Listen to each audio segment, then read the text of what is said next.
क्या थी?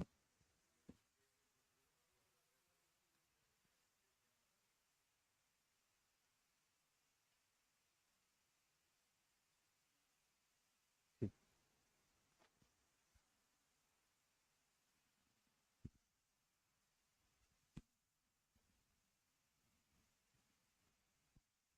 पेन इसकी पॉकेट में।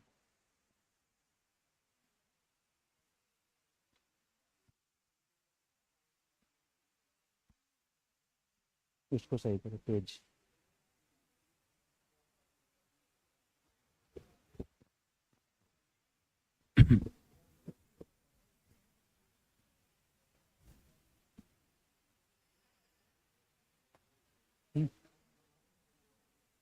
यहीं तुम आगे कर दो, आओ करो।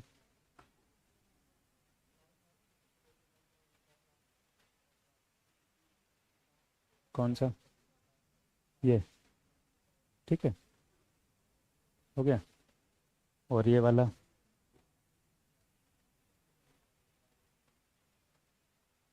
कौन सा कलर है इसका? कौन सा कर दें ये?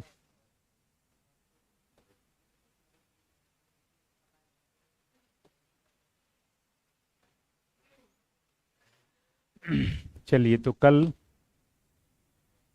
जहाँ तक लिखा था उसके आगे लिखेंगे, ठीक है? क्या था उसमें? भूल गए।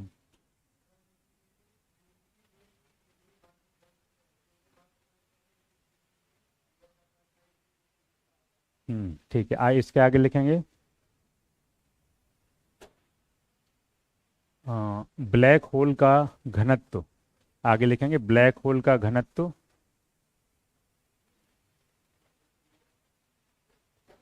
ब्लैक होल का घनत्व अत्यधिक है। ब्लैक होल का घनत्व अत्यधिक है। सो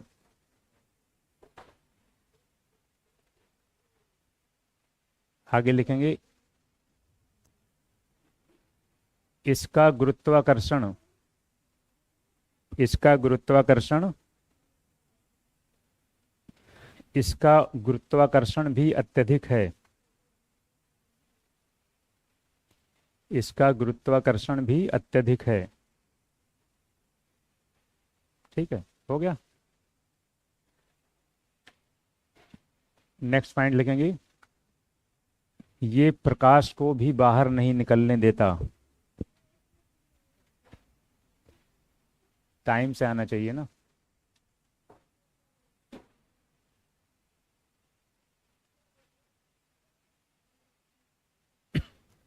दो लाइन छोड़ के आगे लिखना शुरू करिए, फिर आप अपना लिख लेना।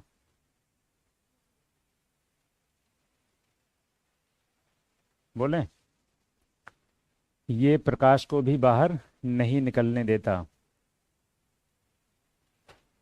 इसलिए इसे इसलिए इसे देखा नहीं जा सकता।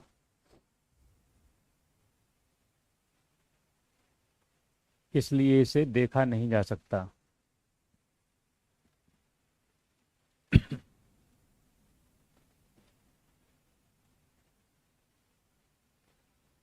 ऐसे लिखिए, या तो एक्स किरणें लिखेंगे या एक्स रेज। एक्स किरणों या एक्स रेज, जो भी लिखना हो। एक्स किरणों के विसर्जन से, नेक्स्ट पॉइंट, एक्स किरणों से विसर्जित ऊर्जा से एक्स किरणों से विसर्जित ऊर्जा से इसका बोध होता है। एक्स किरणों से विसर्जित ऊर्जा से इसका बोध होता है। कल हमने बताया था ये सब। और अगला पॉइंट लिखेंगे सुब्रमण्यम चंद्रशेखर ने सुब्रमण्यम चंद्रशेखर ने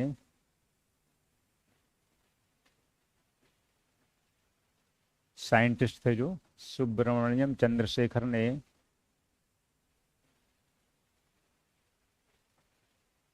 ब्लैक होल के बारे में सुब्रमण्यम चंद्रशेखर ने ब्लैक होल के बारे में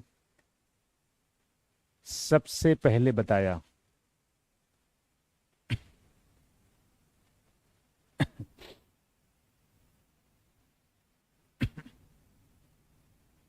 ठीक है।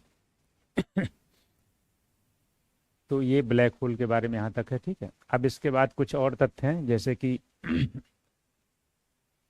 एक अनुमान जो किया गया है कि कितनी गैलेक्सीज लगभग ब्रह्मांड में है, अनुमान किया गया है। तो नासा कहता है कि ब्रह्मांड में लगभग 200 अरब गैलेक्सीज हैं। 200 अरब गैलेक्सी है ना। और अभी क्या देखा था कल की, एक गैलेक्सी में ही 100 अरब से अधिक तारे हैं, है नहीं। तो ये तो नासा कहता है, और बाकी और अन्य संस्थाओं और वैज्ञानिकों में जो मत है उसमें क्या है कि 100 से 200 अरब, उनका ये है। तो हम दोनों लिखा दे रहे हैं, जो आपको परीक्षा में पूछा जाए आप उस हिसाब से लगा लगा देंगे। तो लिखिए नासा के अनुसार नासा के अनुसार ब्रह्मांड में नासा के अनुसार ब्रह्मांड में लगभग 200 अरब लगभग 200 अरब आकाश गंगाएं हैं। लगभग 200 अरब आकाश गंगाएं हैं।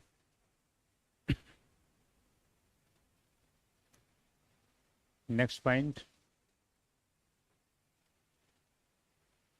एक सर्वमान्य मान्यता के अनुसार एक सर्वमान्य मान्यता के अनुसार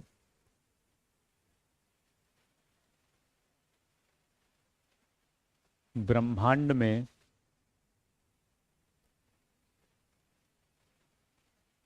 100 से 200 अरब आकाश गंगाएं हैं।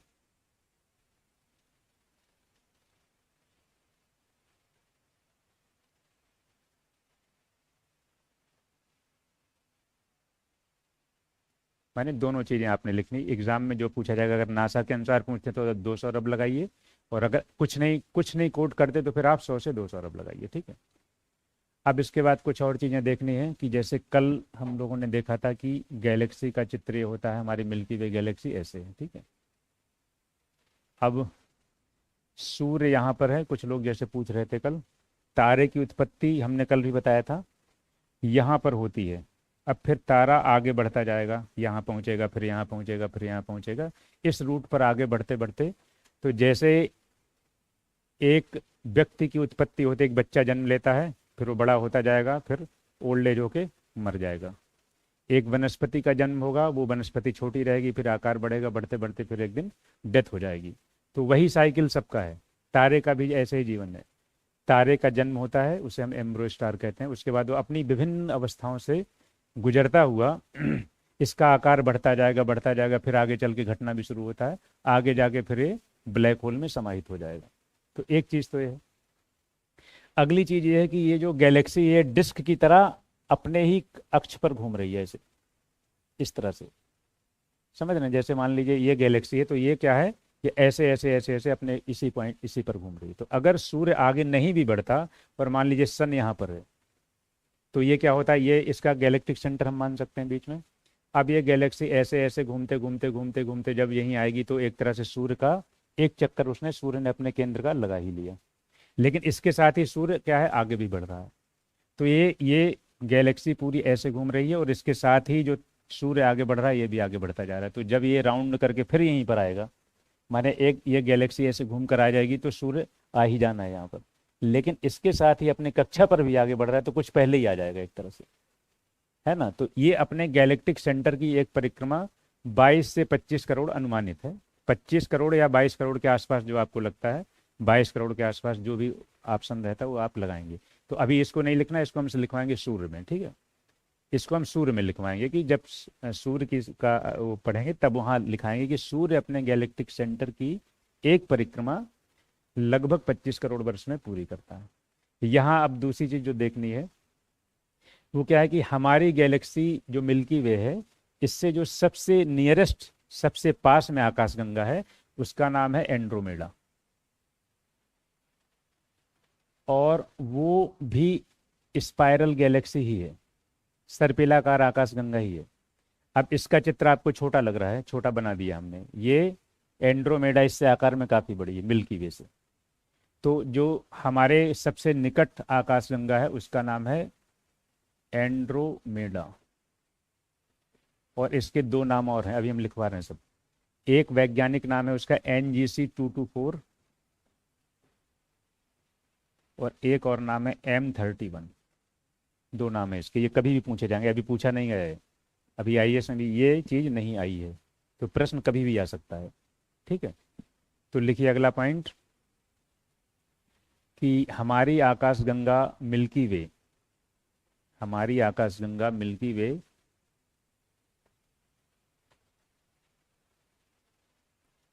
हमारी आकाशगंगा मिल्की वे के सबसे निकट, के सबसे निकट स्थित सबसे निकट स्थित आकाशगंगा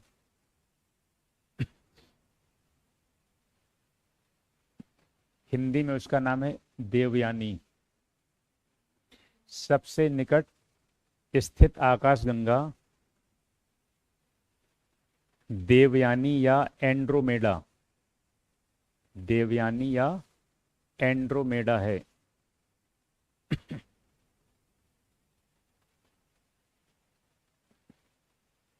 इसे में आगे लिखेंगे इसका वैज्ञानिक नाम, इसका वैज्ञानिक नाम ये लिखेंगे NGC 224, NGC 224 या M31 है, NGC 224 या M31 है।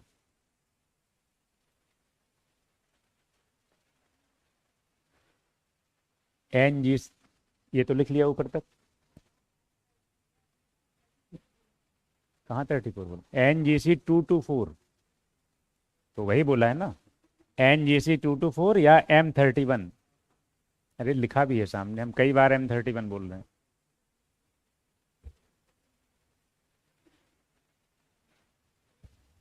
चलिए, अब इसके बाद क्या है, जो तीन तारे हमने बताए थे कि हमारे सौरमंडल से या पृथ्वी से सबसे नियरेस्ट तारा, उसका नाम क्या है, प्रॉक्सिमा सेंटारी। तो तीन तारे जो प्रमुख हैं, एक का नाम कल ही हमने बताया था, एक है प्रॉक्सिमा सेंटारी जो क्या है, पृथ्वी से सबसे निकट है। अगर सूर्य आए ऑप्शन में तो फिर आप सूर्य लगाएंगे। अगर मान लीजिए ऑप्शन में क्या दिया, प्रश्न में दिया कि सूर्य से सबसे निकट स्थित तारा है, A option Proxima Centauri, B option Sirius, C option ध्रुव तारा और डी ऑप्शन सूर्य, तब फिर सूर्य लगाएंगे। और अगर सूर्य नहीं है तो फिर प्रॉक्सिमा सेंटारी लगाएंगे। तो अगला पॉइंट लिखिए कि हमारी पृथ्वी अथवा सौरमंडल से, हमारी पृथ्वी अथवा सौरमंडल से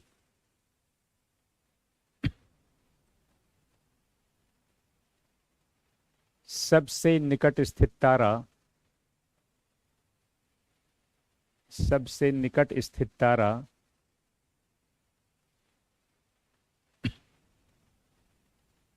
प्रॉक्सिमा सेंटारी है, प्रॉक्सिमा सेंटारी है।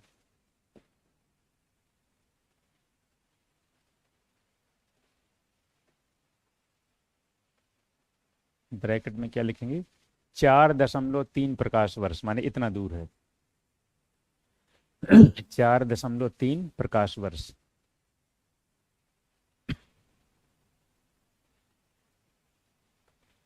अब इसमें हमने दो चीजें लिखवा दी, पृथ्वी से या सौरमंडल से, दोनों एक ही चीज है लगभग। जैसे कि अगर मान लीजिए ये सूर्य है और ये अर्थ है पृथ्वी, है ना, पृथ्वी की सूर्य से औसत दूरी कितनी रहती है, 14,96,00,000 किलोमीटर, इतनी दूरी है। ठीक है, और प्रॉक्सिमा सेंटारी कितना है, वो दूरी प्रकाश वर्ष में है, बहुत दूर है। ये क्या है, करोड़ में है, तो प्रकाश वर्ष की तुलना में करोड़ बहुत छोटी दूरी है। तो जैसे हम एक बात कहते हैं कि अगर मान लीजिए आपसे कहा जाए लखनऊ कितना दूर है यहाँ से, 200 किलोमीटर, तो आप चाहे सिविल लाइन से जोड़िए चाहे तेलरगंज से जोड़िए, अब कोई तेलरगंज में खड़ा हो तो भी वो 200 किलोमीटर कहेगा, वो ये नहीं कहेगा कि 192 किलोमीटर है, नहीं, क्योंकि उस 8 किलोमीटर से कोई अंतर पड़ने वाला है नहीं। तो इसलिए चाहे यहाँ से कैलकुलेट करिए चाहे यहाँ से कैलकुलेट करिए, लगभग अप्रोक्सीमेटली वही आता है। तो इसलिए दोनों, अगर प्रश्न दोनों तरह से पूछे जाते हैं कि सौर मंडल से सबसे निकट तारा तो भी प्रॉक्सिमा सेंटारी है, और पृथ्वी से सबसे निकट तो भी प्रॉक्सिमा सेंटारी है, बस सूर्य ऑप्शन में नहीं होना चाहिए। अगला तथ्य क्या है कि पृथ्वी से जो सबसे चमकीला तारा दिखता है उसका नाम है सीरियस, सीरियस या डार्क स्टार।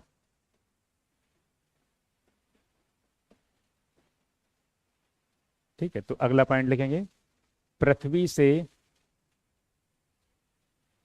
पृथ्वी से दिखाई देने वाला सबसे चमकीला तारा भी तो है, पृथ्वी से दिखाई देने वाला सबसे चमकीला तारा है, पृथ्वी से दिखाई देने वाला सबसे चमकीला तारा सीरियस या डार्क स्टार है, सीरियस या डार्क स्टार है।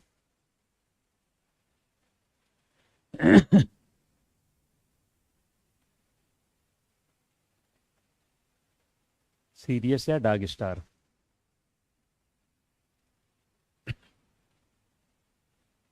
हो गया। अगला पॉइंट क्या है, अगला बताया था हमने आपको ध्रुव तारा के बारे में, ध्रुव तारा या पोलारिस या पोल स्टार।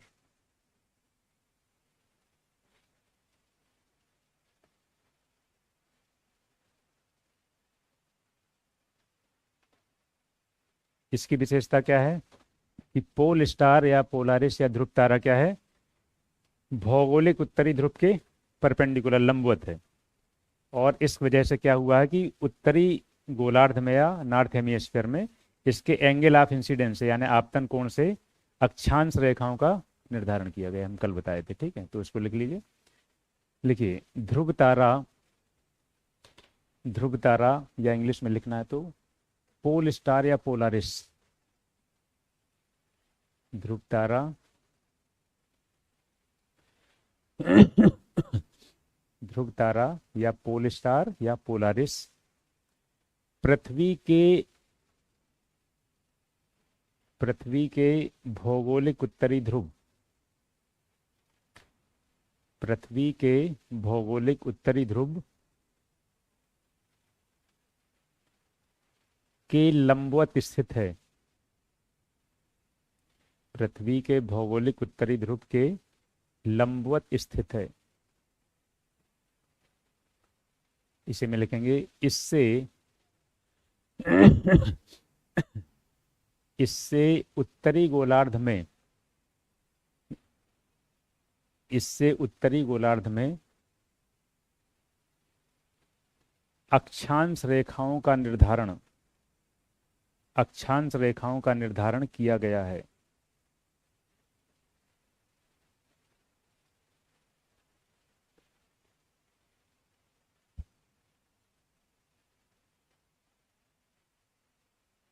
अक्षांश रेखाओं का निर्धारण किया गया। ठीक है, नेक्स्ट पॉइंट, कल जो एक कुछ और चीजें बताई थी कि ब्रह्मांड में सर्वाधिक मात्रा में क्या है, हाइड्रोजन, उसके बाद हीलियम, तो उसको भी लिख लेंगे।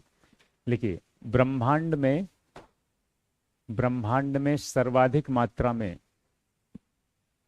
ब्रह्मांड में सर्वाधिक मात्रा में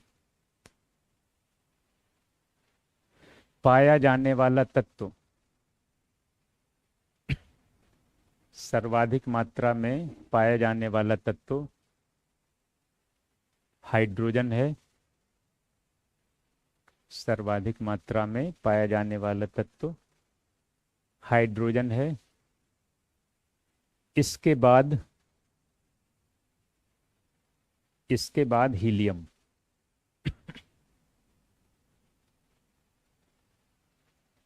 इसके बाद हीलियम। ठीक है,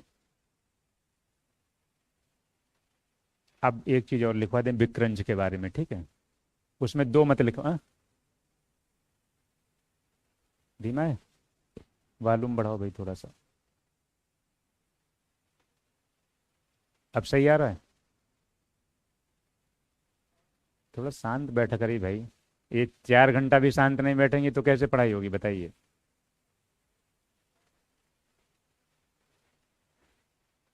तो इसमें जो दो मत थे उसमें दोनों मत लिख लीजिए। ठीक है,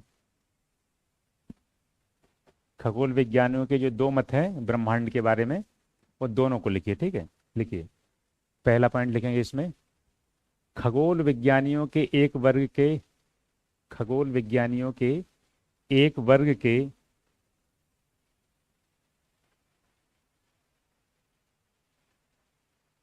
मत के अनुसार, खगोल विज्ञानियों के एक वर्ग के मत के अनुसार ब्रह्मांड निरंतर, ब्रह्मांड निरंतर विस्तारित होते हुए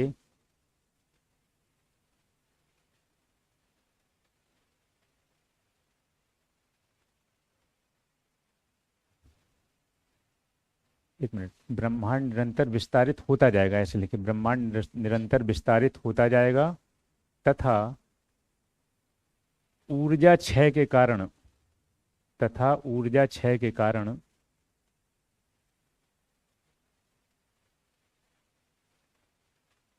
संपूर्ण ब्रह्मांड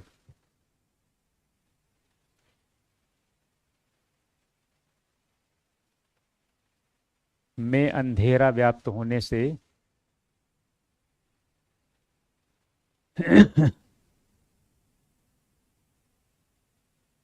वह अस्तित्व खो देगा।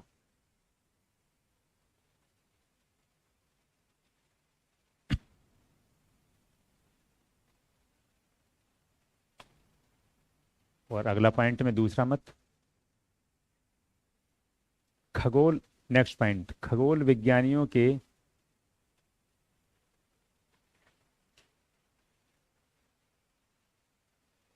खगोल विज्ञानियों के दूसरे वर्ग, खगोल विज्ञानियों के दूसरे वर्ग के मतानुसार, खगोल विज्ञानियों के दूसरे वर्ग के मतानुसार ब्रह्मांड, ब्रह्मांड अपनी अधिकतम सीमा तक, ब्रह्मांड अपनी अधिकतम सीमा तक विस्तारित होगा, ब्रह्मांड अपनी अधिकतम सीमा तक विस्तारित होगा, फिर ये स्वयं के ही आकर्षण बल से, फिर ये स्वयं के ही आकर्षण बल के प्रभाव में आकर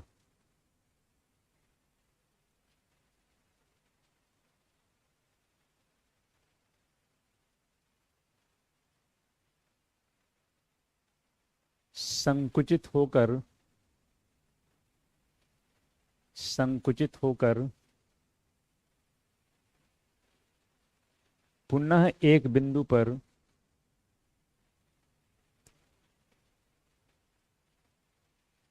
पुनः एक बिंदु पर केंद्रित हो जाएगा, पुनः एक बिंदु पर केंद्रित हो जाएगा। इस घटना को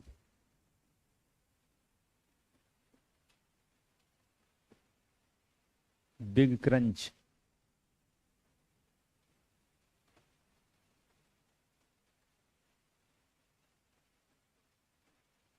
इस घटना को बिग क्रंच कहते हैं। आप इस पर कभी भी पूछ सकते हैं, ये बिल्कुल नई चीज है, नया क्वेश्चन होगा ये, अभी तक कोई किसी परीक्षा में आया नहीं अभी, है ना। तो अब एक चीज और है, जितने आप अभी पूरा टॉपिक पढ़ लीजिए, अगर आप ठीक से देखेंगे इसको तो हर लाइन में एक क्वेश्चन है, हर लाइन में एक क्वेश्चन है। ये तो सीधे प्रश्न हो गए।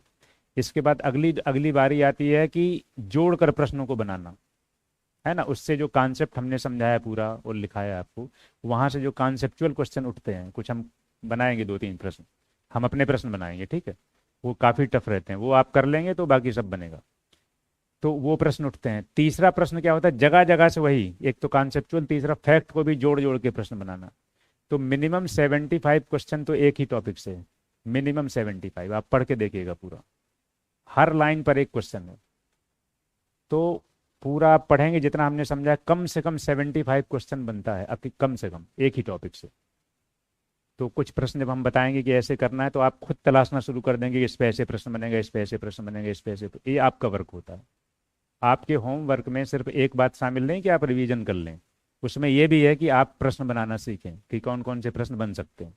तो अगर आप एक जितना करेंगे उतना, जितना इनपुट देंगे उतना आउटपुट निकलेगा, है ना।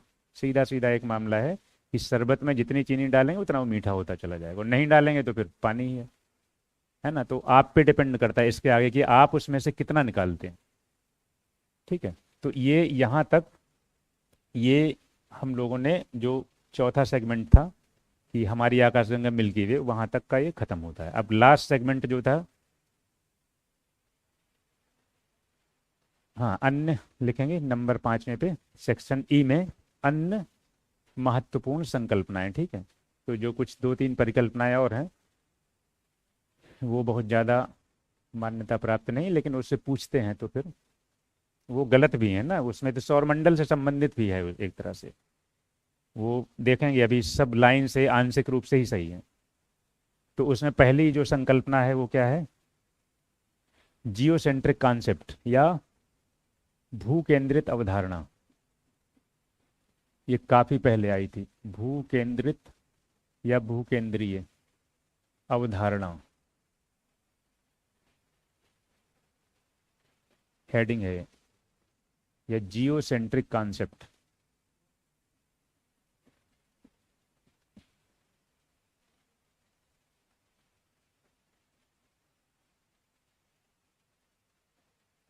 जियोसेंट्रिक कॉन्सेप्ट हेडिंग लिख लीजिए इसको, भू केंद्रित अवधारणा या जियोसेंट्रिक कॉन्सेप्ट। क्या इधर ज्यादा आ रहा है क्या आवाज यहाँ पे? अच्छा। तो पीछे तक आ रही है आवाज? लिख लिया? तो भू केंद्रित अवधारणा या जियोसेंट्रिक कॉन्सेप्ट जो है वो दिया था क्लॉडियस टॉल्मी ने। अभी हम लिखाएंगे, ठीक है, पहले देख लीजिए। आवाज गूंज रही क्या संदीप? 140 ईस्वी में ये जो संकल्पना दिया था जियोसेंट्रिक कॉन्सेप्ट का, वो दिया था क्लॉडियस टॉल्मी ने। हमको पता नहीं क्यों आवाज गूंजती आ रही है यहाँ से। कुछ आवाज गूंज रही है क्या? थोड़ा सा गूंज रही है।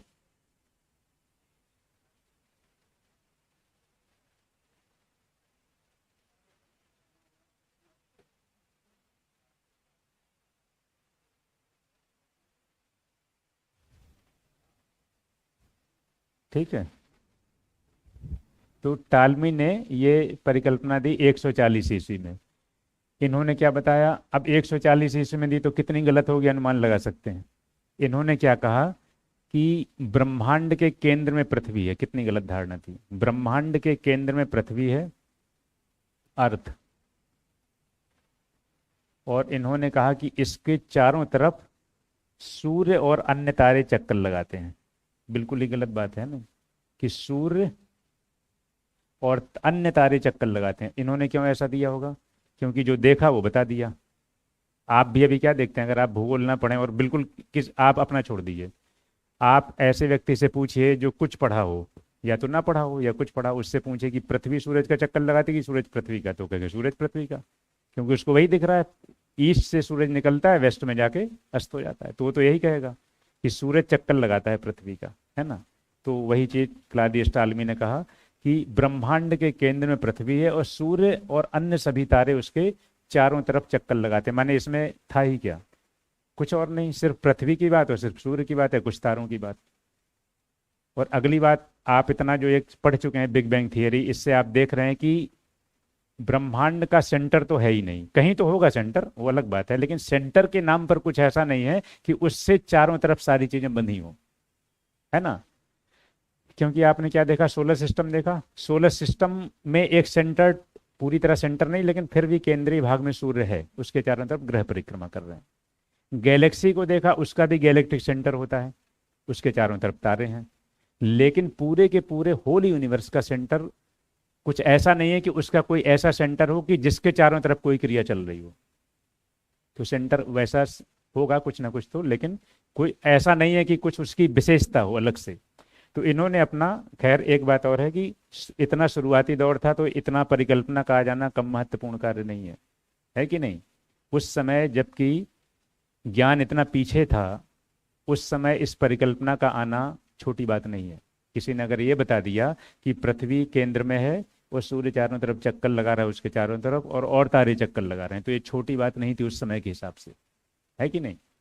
तो ये इन्होंने ये परिकल्पना दी। तो कई बार प्रश्न में पूछा जाता है कि जियोसेंट्रिक कॉन्सेप्ट किसने दिया, एक तो ये, तो टालमी ने।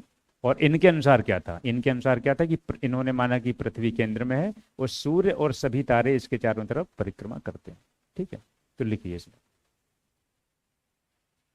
सच्चाई तो इसमें कुछ है नहीं, सब गलत ही है, लेकिन फिर भी आपको परीक्षा के लिहाज से वैसे भी जानना है, परीक्षा छोड़िए, वैसे भी जानना चाहिए कि हमारे पूर्ववर्ती लोगों ने क्या बताया था। तो लिखिए इसमें कि इस संकल्पना का प्रतिपादन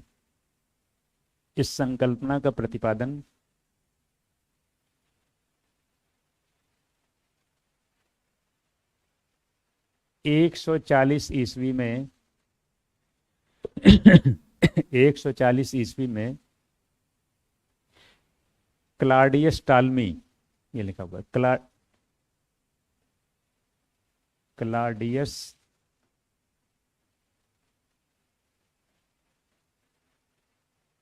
टालमी ने किया, क्लाडियस टालमी ने किया।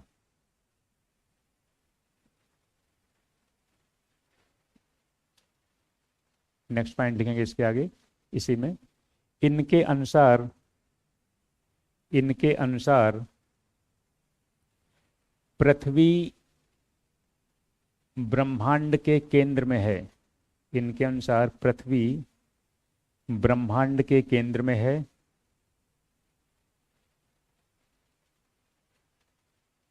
तथा सूर्य एवं अन्य तारे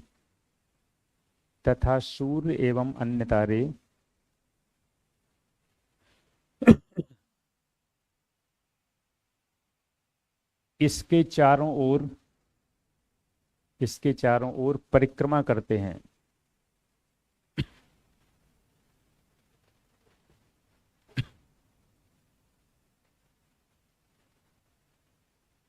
ठीक है, तो ये इन्होंने कब दिया, 140 ईस्वी में। इसके बाद क्या हुआ था, छठी सदी में, अभी लिखना नहीं है, छठी सदी में क्या हुआ था,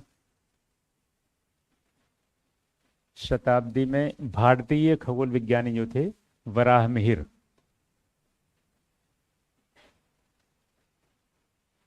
इन्होंने परिकल्पना पलट दी। उन्होंने क्या कहा कि ये गलत है। उन्होंने बताया कि केंद्र में पृथ्वी नहीं है। उन्होंने क्या कहा कि ब्रह्मांड के केंद्र में क्या है, सूर्य। ब्रह्मांड के केंद्र में सूर्य है और इसके चारों तरफ पृथ्वी चक्कर लगा रही है और पृथ्वी के चारों तरफ चंद्रमा चक्कर लगा रहा है।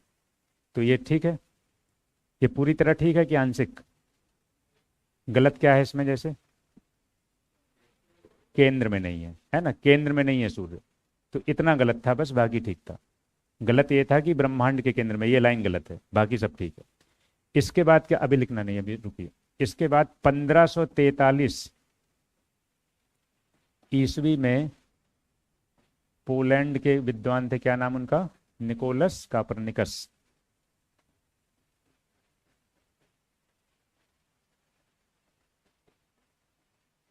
तो निकोलस कापरनिकस ने इसी चीज को कहा। निकोलस कापरनिकस ने क्या कहा, उन्होंने भी कहा कि सूर्य ब्रह्मांड के केंद्र में, उसके चारों तरफ पृथ्वी और अन्य तारे चक्कर लगाते हैं, और इस कॉन्सेप्ट को कहा गया हेलियोसेंट्रिक कॉन्सेप्ट, यानी सूर्य केंद्रित अवधारणा। और सूर्य केंद्रित अवधारणा के नाम से ये प्रचारित हुआ, ये नहीं हुआ, जबकि ये बात बहुत पहले कह दी गई थी। और उसका कारण क्या, यही बना कि ये ज़्यादा बात प्रचारित नहीं हो पाई उस समय, और इस समय ये बात इतनी प्रचारित हो गई कि ये कॉन्सेप्ट इनके नाम पर चला गया। तो हेलियोसेंट्रिक कॉन्सेप्ट निकोलस कापरनिकस के नाम पर है, जबकि इसी तरह की बात भारतीय खगोलविद वराहमिहिर पहले ही कह चुके थे। तो दोनों को लिखेंगे, दोनों के प्रश्न में क्या अंतर होगा वो हम लोग देखेंगे फिर, ठीक है। तो नेक्स्ट पॉइंट में लिखिए, छठी शताब्दी में, अगला पॉइंट लिखेंगे। अब चूंकि इसमें या तो आप कुछ बना लीजिए नंबर 2 करके, क्योंकि ये दूसरी अवधारणा है। तो क्या लिखेंगे, छठी शताब्दी में भारतीय खगोलविद, छठी शताब्दी में भारतीय खगोलविद, छठी शताब्दी में भारतीय खगोलविद वराहमिहिर, वराहमिहिर ने बताया, वराहमिहिर ने बताया कि चंद्रमा पृथ्वी के चारों ओर, चंद्रमा पृथ्वी के चारों ओर परिक्रमा करता है, चंद्रमा पृथ्वी के चारों ओर परिक्रमा करता है तथा तथा पृथ्वी सूर्य के चारों ओर, तथा पृथ्वी सूर्य के चारों ओर परिक्रमा करती है।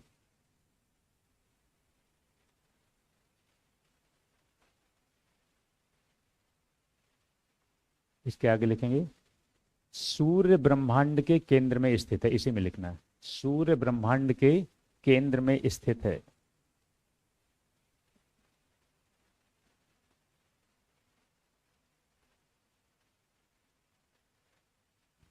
अगला तीसरी जो संकल्पना है वो कौन सी है, सूर्य केंद्रित अवधारणा, सूर्य केंद्रित अवधारणा।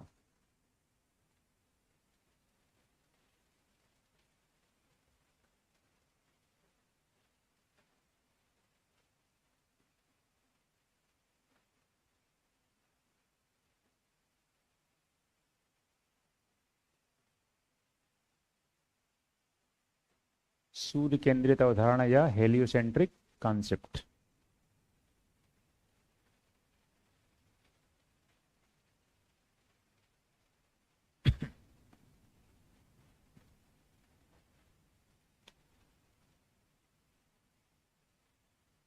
उसमें लिखिए, समझ तो लिए ही है। उसमें लिखेंगे सन 1543 में, सन 1543 में पोलैंड के, सन 1543 में पोलैंड के निकोलस कापरनिकस, निकोलस कापरनिकस ने, निकोलस कापरनिकस ने इस संकल्पना का प्रतिपादन किया, इस संकल्पना का प्रतिपादन किया।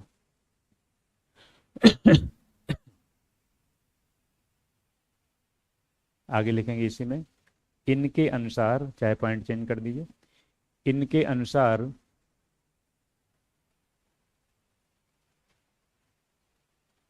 सूर्य ब्रह्मांड के केंद्र में, इनके अनुसार सूर्य ब्रह्मांड के केंद्र में स्थित है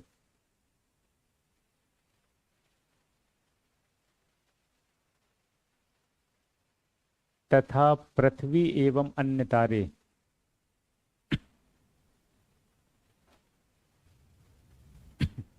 पृथ्वी एवं अन्य तारे इसके चारों ओर, पृथ्वी एवं अन्य तारे इसके चारों ओर परिक्रमा करते हैं,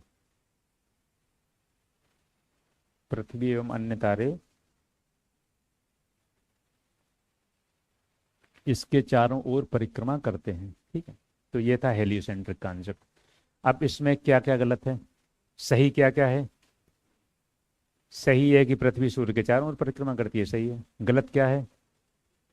पहला तो ये गलत है कि ब्रह्मांड के केंद्र में। दूसरा क्या गलत है? कि अन्य तारे इसके चारों ओर परिक्रमा करते हैं, अन्य कोई तारा परिक्रमा नहीं करता है, नहीं। तो ये जो परिकल्पनाएं थी वो आंशिक रूप से ही सही थी, लेकिन उस दिशा में प्रयास तो था। अगर उस दिशा में प्रयास नहीं होता तो आज इतनी वैज्ञानिक सिद्धांत या परिकल्पनाएं अस्तित्व में नहीं आती। ठीक है, तो ये टॉपिक यहाँ पर खत्म होता है, ब्रह्मांड की उत्पत्ति। अब इसके बाद एक दो क्वेश्चन देखेंगे, और एक क्वेश्चन जो है वो आईएएस में बहुत पूछा जाता है, आईएएस में पीसीएस में कई बार पूछा गया है। अब हूबहू प्रश्न हम बोले ना बोले, लेकिन लगभग उसी तरह का रहेगा। उसके दो हम प्रश्न करा रहे हैं आपको, फिर एक एक आध प्रश्न हम अपना बनाएंगे और, ठीक है। जैसे एक क्वेश्चन लिखिए, नॉर्मल क्वेश्चन पहले लिखिए, लिखेंगे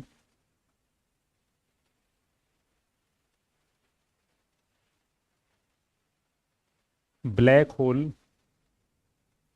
ब्लैक होल प्रकाश को, ब्लैक होल प्रकाश को बाहर नहीं निकलने देता। ब्लैक होल प्रकाश को बाहर नहीं निकलने देता, इसका कारण है, इसका कारण है, इसका कारण है, इसका, दो बार लिखेंगे, इसका कारण है, इसका, फिर डैश करके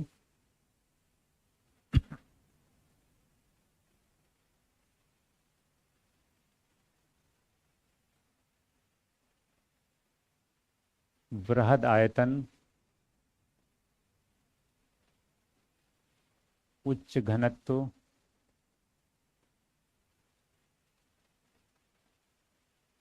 उच्च गुरुत्वाकर्षण,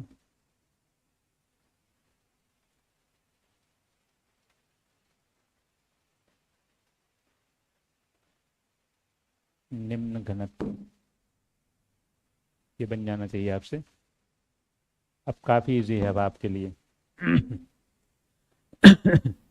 ठीक है, आप सोच लीजिए, फिर हम पूछना, फिर इसके बाद कथन कारण का एक क्वेश्चन बनाएंगे। इसमें क्या दिए, ए वाले बताइए, कोई ए वाला कोई है, बृहद आयतन, कोई नहीं। बी वाले हाथ उठाइए, उच्च घनत्व, उच्च घनत्व की संख्या ज्यादा है, ठीक है। सी वाले हाथ उठाइए, उच्च गुरुत्वाकर्षण, एक दो तीन, सी। और डी वाले निम्न घनत्व, देखिए इसमें ये तो सीधा गलत है, आप देख रहे हैं बृहद आयतन, अगर आयतन ज्यादा होगा तो घनत्व कम हो जाएगा, तो गड़बड़ है, वो तो सही है नहीं। निम्न घनत्व है नहीं, निम्न घनत्व होगा तो क्यों खींचेगा कुछ भी। अब मामला यहाँ पर है, ये उत्तर दोनों सही हैं, लेकिन एक उत्तर इसमें ज्यादा सही है, एक उत्तर थोड़ा कम से, ये सही होगा। अगर ये दोनों, अभी हम बता रहे हैं, ये दोनों अगर हैं, दोनों हैं, तो ये सही होगा। मैंने फर्स्ट प्रायोरिटी पर आंसर ये है, सेकंड पर ये है। अभी हम बता रहे हैं क्यों, और जो लोग समझ रहे होंगे तो ठीक ही है। तो इसमें क्या है कि यही सब चीजें हैं टेक्निकलिटीज जो आपको परीक्षा के लिए काम की हैं, है ना। पढ़ने के बाद फिर उसको प्रश्न में कन्वर्ट करना एक बात, दूसरी बात है कि आपको ये पता होना चाहिए कि आप उत्तर कौन सा लगाना चाहिए आपको, है ना, ये मालूम होना चाहिए। तो उत्तर दोनों सही हैं, कोई गलत नहीं है इसमें, लेकिन ज्यादा अगर पूछा जाएगा तो ये ज्यादा सही उत्तर है, ये कम सही उत्तर है। क्यों है ये देखना है हमें। देखिए घनत्व के कारण हमने क्या बताया था, उच्च घनत्व के कारण उच्च द्रव्यमान का निर्माण होगा, ये तय बात है कि उच्च द्रव्यमान होगा ही होगा। मास के द्वारा ग्रेविटेशनल फील्ड जनरेट होती है ना। घनत्व क्या है, ये दर्शाता है कि द्रव्यमान अधिक है, द्रव्यमान ज्यादा है, उच्च घनत्व। अब यहां से हम लिखते हैं, ठीक है। उच्च घनत्व का अर्थ है कि उच्च द्रव्यमान होगा, और उच्च द्रव्यमान अगर है तो उच्च गुरुत्वाकर्षण होगा।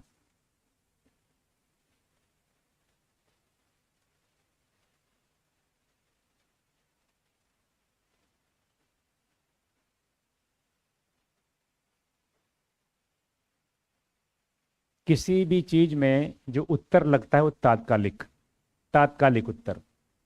देखिए इसका उच्च घनत्व का परिणाम है उच्च द्रव्यमान, और इसका परिणाम है उच्च गुरुत्वाकर्षण। सुनिए, पहले हमें समझाने दीजिए, फिर आप बताइएगा ना। पहले हम आपको हम तो जान रहे हैं आप उत्तर गलत लगा है आपका, आप लोगों कई लोगों गलत लगा है। उच्च घनत्व तो पूरी तरह से सही उत्तर नहीं है, ठीक है, लेकिन वो गुरुत्वाकर्षण के सामने पीछे है। क्यों है ये देखना है। फिजिक्स में, साइंस में अलग टर्म है। अगर मान लीजिए गुरुत्वाकर्षण का कोई व्यवहारिक उपयोग ना होता तो क्यों टर्म बनाया जाता, वो टर्म ही क्यों बना है।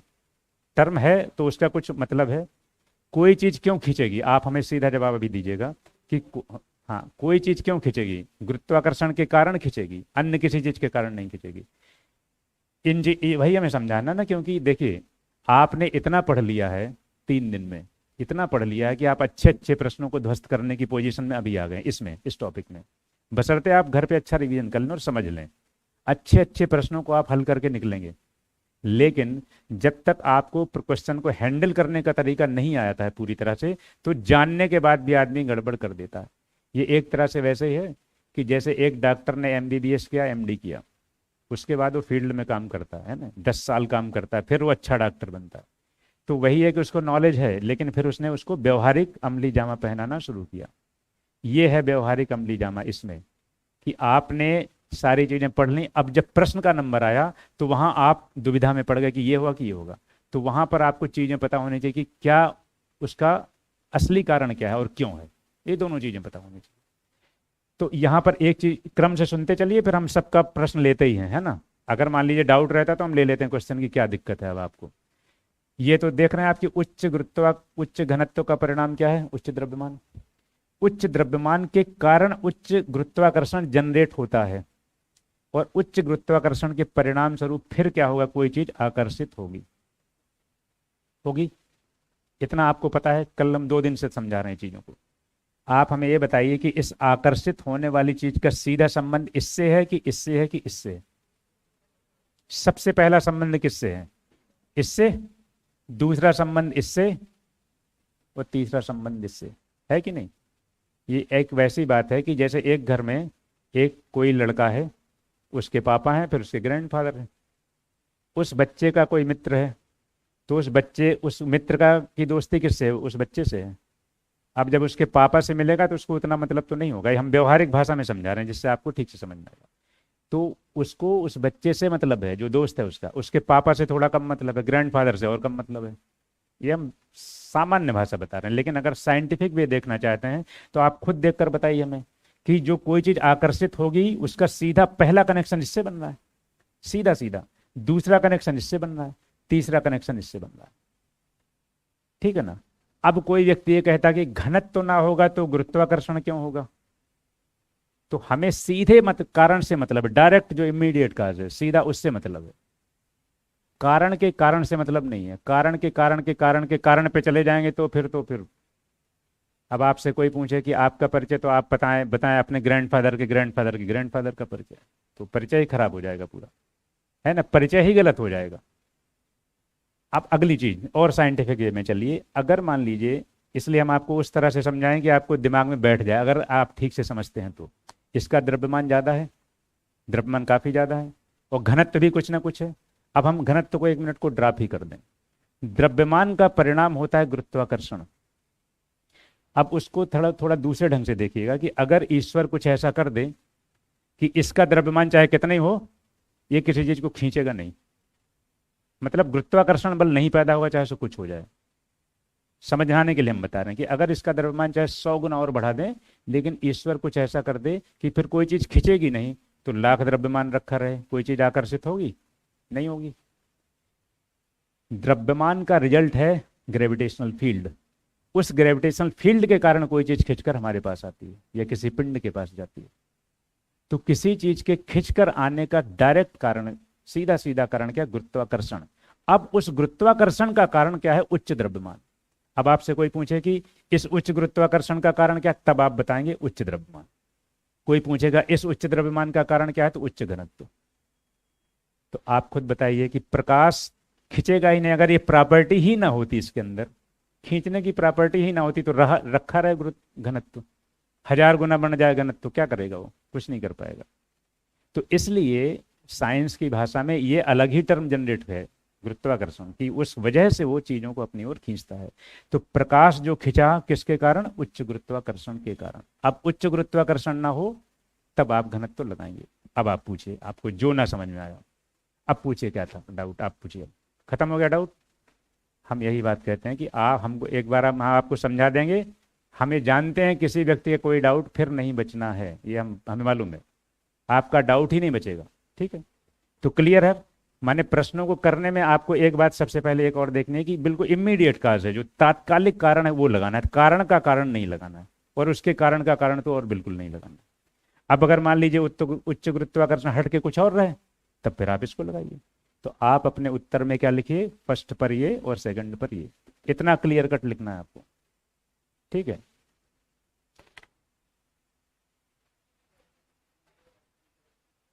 हम्म,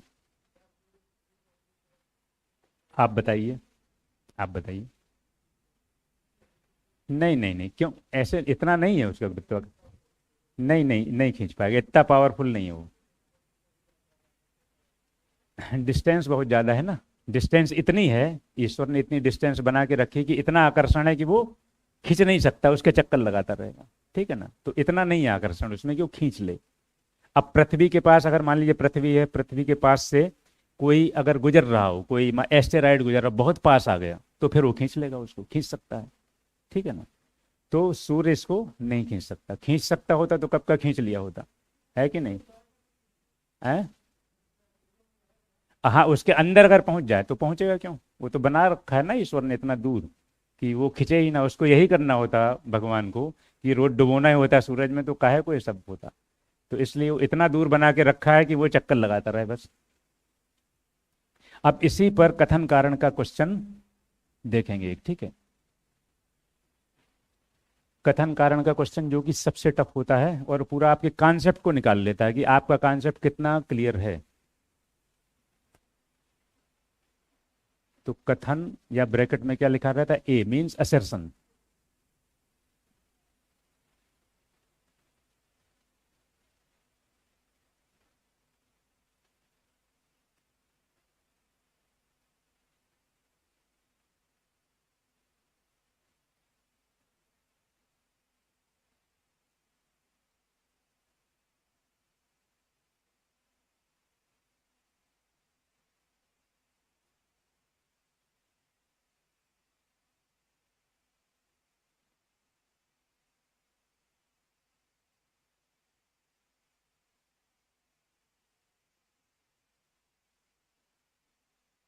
कथन में क्या है कि ब्लैक होल का गुरुत्वाकर्षण अत्यधिक है। अब आपके सिविल सेवा में और पीसीएस में, आईएएस पीसीएस में ऐसा प्रश्न पूछा गया है, भाषा थोड़ी सी इधर उधर हो सकती है, मेन थीम यही है, कारण या रीजन।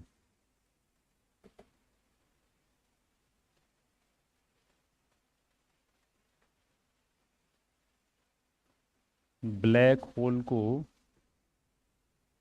देखा नहीं जा सकता।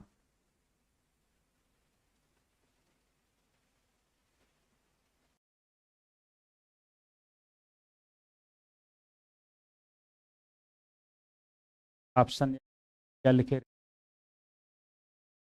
ए में क्या रहता है, तथा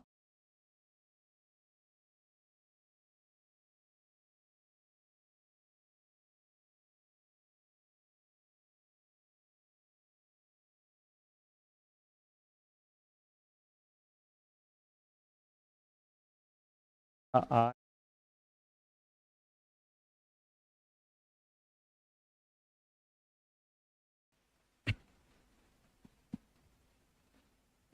बी,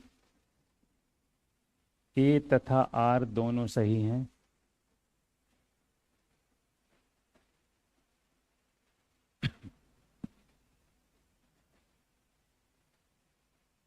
किंतु आर ए की,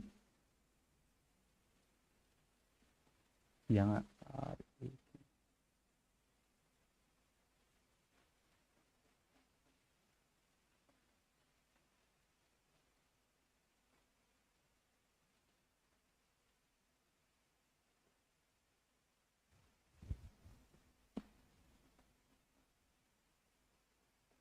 ए सही किंतु आर गलत, और डी में है ए गलत किंतु आर सही, ठीक है। ये चार आपके ऑप्शन होते हैं, तो सभी को पता भी है, फिर भी हमने लिख दिया कि अगर कोई नहीं देखा है तो देख लिए, ठीक है ना। तो अब आप सोच लीजिए और आराम से अपना उत्तर बताएंगे, हम पूछेंगे ABCD करके, आप बताइएगा, फिर हम चर्चा करेंगे इस पे, ठीक है।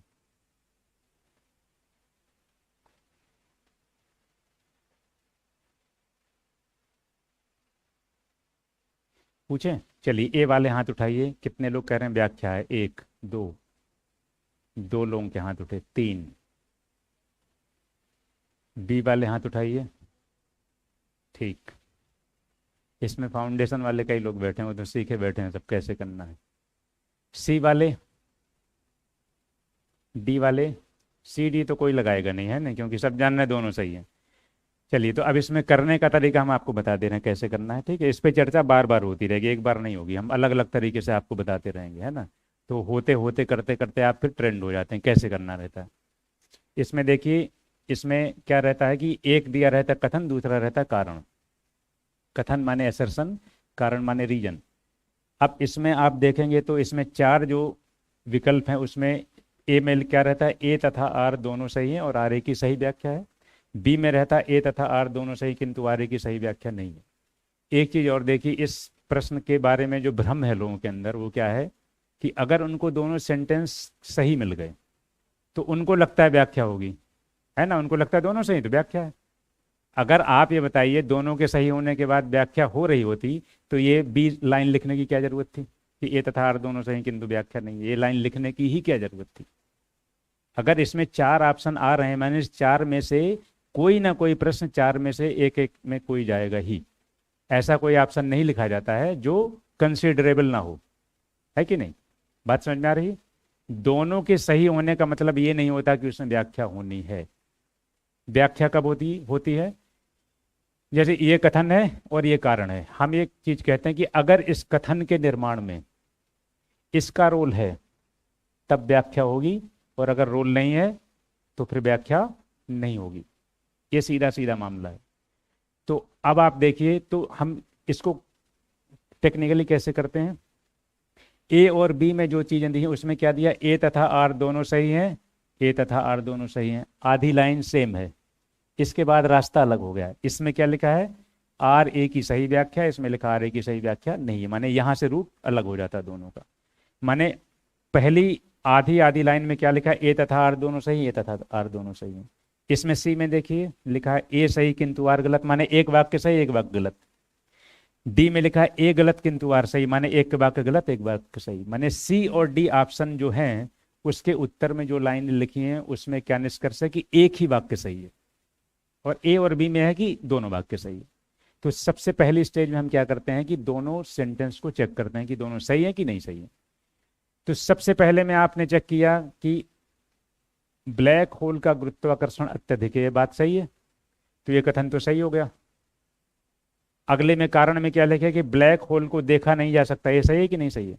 ये भी सही है, तो ये भी सही हो गया, दोनों सही है। अब जिस व्यक्ति की आधी अधूरी समझ है कथन कारण पे, वो जाके तुरंत व्याख्या लगा देगा, उसको लगे दोनों सही है व्याख्या।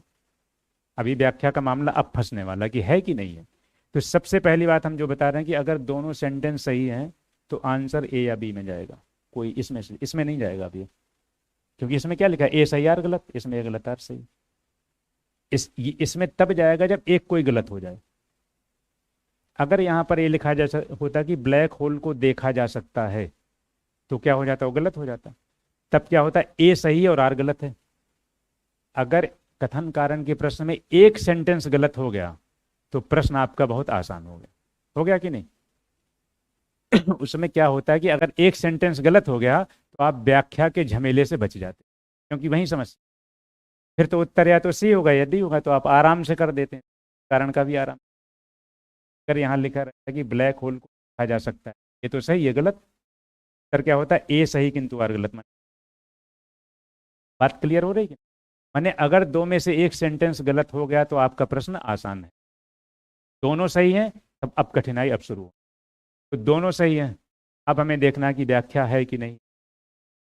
अगर इस वाक्य के निर्माण में इसका रोल है तो व्याख्या होगी, अदरवाइज व्याख्या नहीं होगी। टेक्निकली क्या करते हैं, बीच में क्योंकि लगाइए और दोनों को मिलाकर पढ़िए। अगर वाक्य संतुष्ट है तो व्याख्या होगी, वाक्य संतुष्ट नहीं है तो व्याख्या नहीं होगी। तो पढ़िए, ब्लैक होल का गुरुत्वाकर्षण अत्यधिक है क्योंकि इसे देखा नहीं जा सकता। ब्लैक होल को देखा नहीं जा सकता।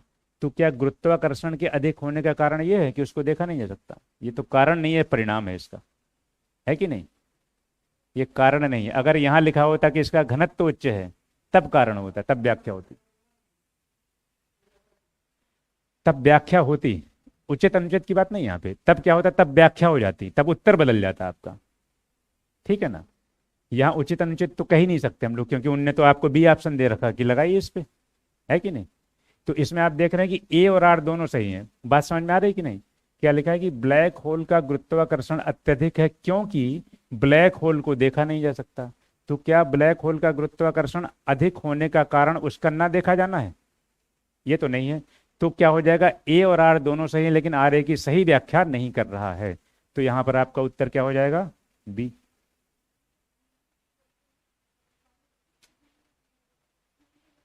इसलिए नहीं क्योंकि लगाना चाहिए। इधर से वो हम बताया होगा हमने, इसलिए वाला भी कि इधर से करते हैं तो इसलिए, इसलिए हम पहले एक बताते हैं, फिर अगला इसलिए 15-20 दिन बाद बताएंगे। नहीं तो आप कभी इसलिए कर देंगे, कभी क्योंकि कर देंगे, दोनों गड़बड़ हो जाएगा। करिए, वो भी ठीक है। अगर इधर सुन, इधर इधर से उल्टा करेंगे, इधर से, तो क्या होगा, ब्लैक होल को देखा नहीं जा सकता इसलिए ब्लैक होल का गुरुत्वाकर्षण अत्यधिक है, तो भी संतुष्ट नहीं है। अगर आप बीच में लगाएंगे तो क्योंकि लगाएंगे, और इधर से पढ़ेंगे इसके और इसके बीच में, तब इसलिए लगाएंगे। उसका रीजन क्या होता है, एक रीजन है एक रिजल्ट है, एक कारण है एक परिणाम है, ये कारण है उसका। तो पहले इस फॉर्मेट पे देखिए, फिर हम 15 दिन बाद इसलिए पे भी कराएंगे। अदरवाइज क्या होता है ना, आप दोनों में क्योंकि मैं इसलिए में क्योंकि चला गया तो आपका सब गुड़ गोबर हो जाएगा। तो एक साइड से समझिए उसको, तो फिर आपको ठीक हो जाएगा। ये क्लियर है सभी को? कोई डाउट इसमें किसी को? अब इसमें आप एक क्वेश्चन और लिख सकते हैं, यहीं ऊपर ए वाला सेम रहने दीजिए, और बी में आप क्या कर दीजिए, बी में लिख दीजिए कि ब्लैक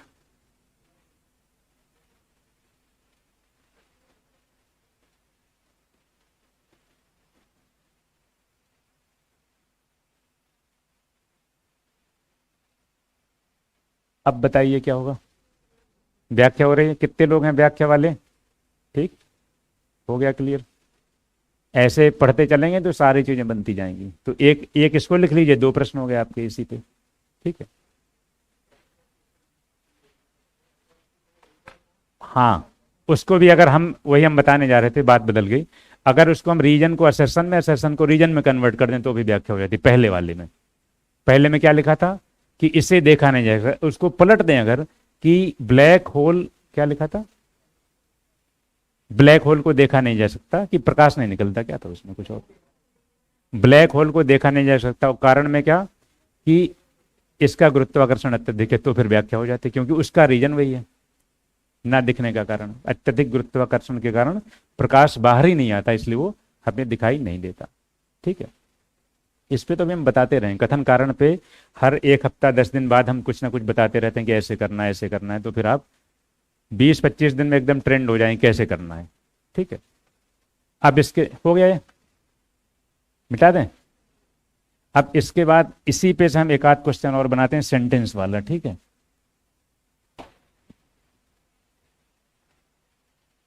जो प्रश्न कैसे आते हैं कि एक सेंटेंस, 2 सेंटेंस, 3 सेंटेंस, फिर उसके बाद सेंटेंस फर्स्ट सेकंड थर्ड, फिर ABCD बनाया जाता है कि सिर्फ फर्स्ट सही है या फर्स्ट सेकंड सही है, ऐसे करके।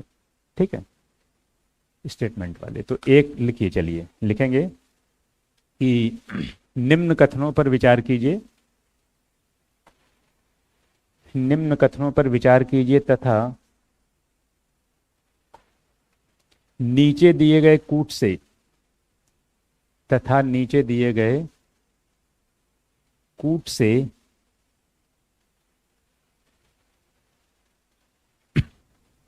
सही उत्तर का चयन कीजिए। नीचे दिए गए कूट से सही उत्तर का चयन कीजिए।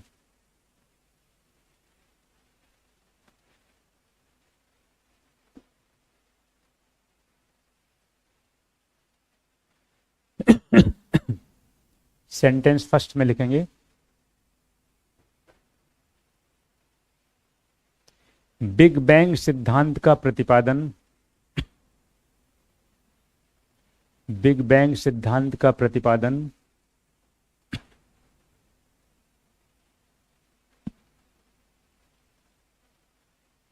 अमेरिकी खगोलविद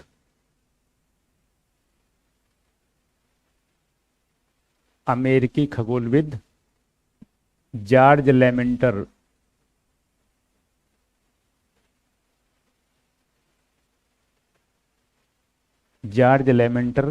ने किया। अमेरिकी खगोलविद जॉर्ज लेमेंटर ने किया। सेकंड,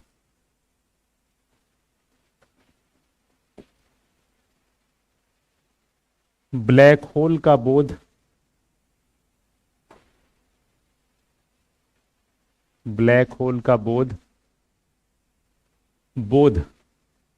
बोध जो हम करते हैं किसी चीज का, ब्लैक होल का बोध एक्स किरणों से विसर्जित ऊर्जा एक्स किरणों से विसर्जित ऊर्जा से होता है। ठीक है। थर्ड सेंटेंस में लिखेंगे ब्लैक होल के बारे में सर्वप्रथम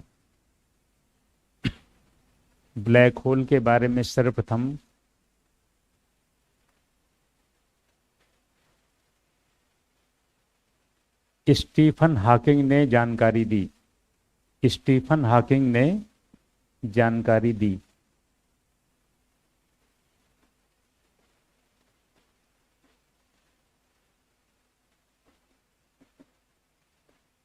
अब नीचे से पुट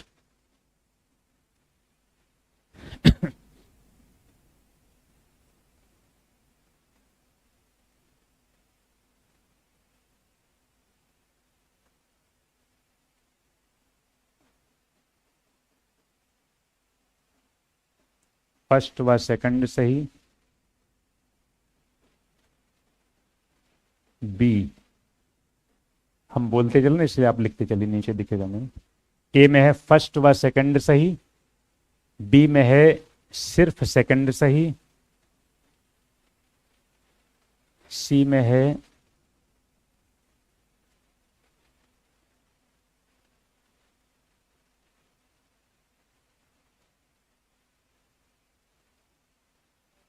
एक मिनट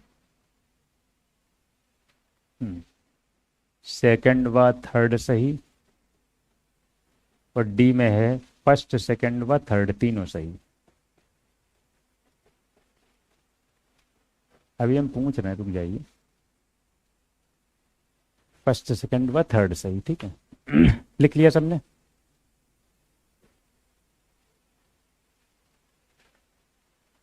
ये प्रश्न आपसे अभी तुरंत तो बन जाएगा, और अच्छे से पढ़ेंगे तो 4 महीने बाद ही बन जाएगा, और अगर ठीक से रिवीजन नहीं करेंगे तो 15 दिन बाद ही गलत होना शुरू हो जाएगा, है नहीं? लिख लिया सभी?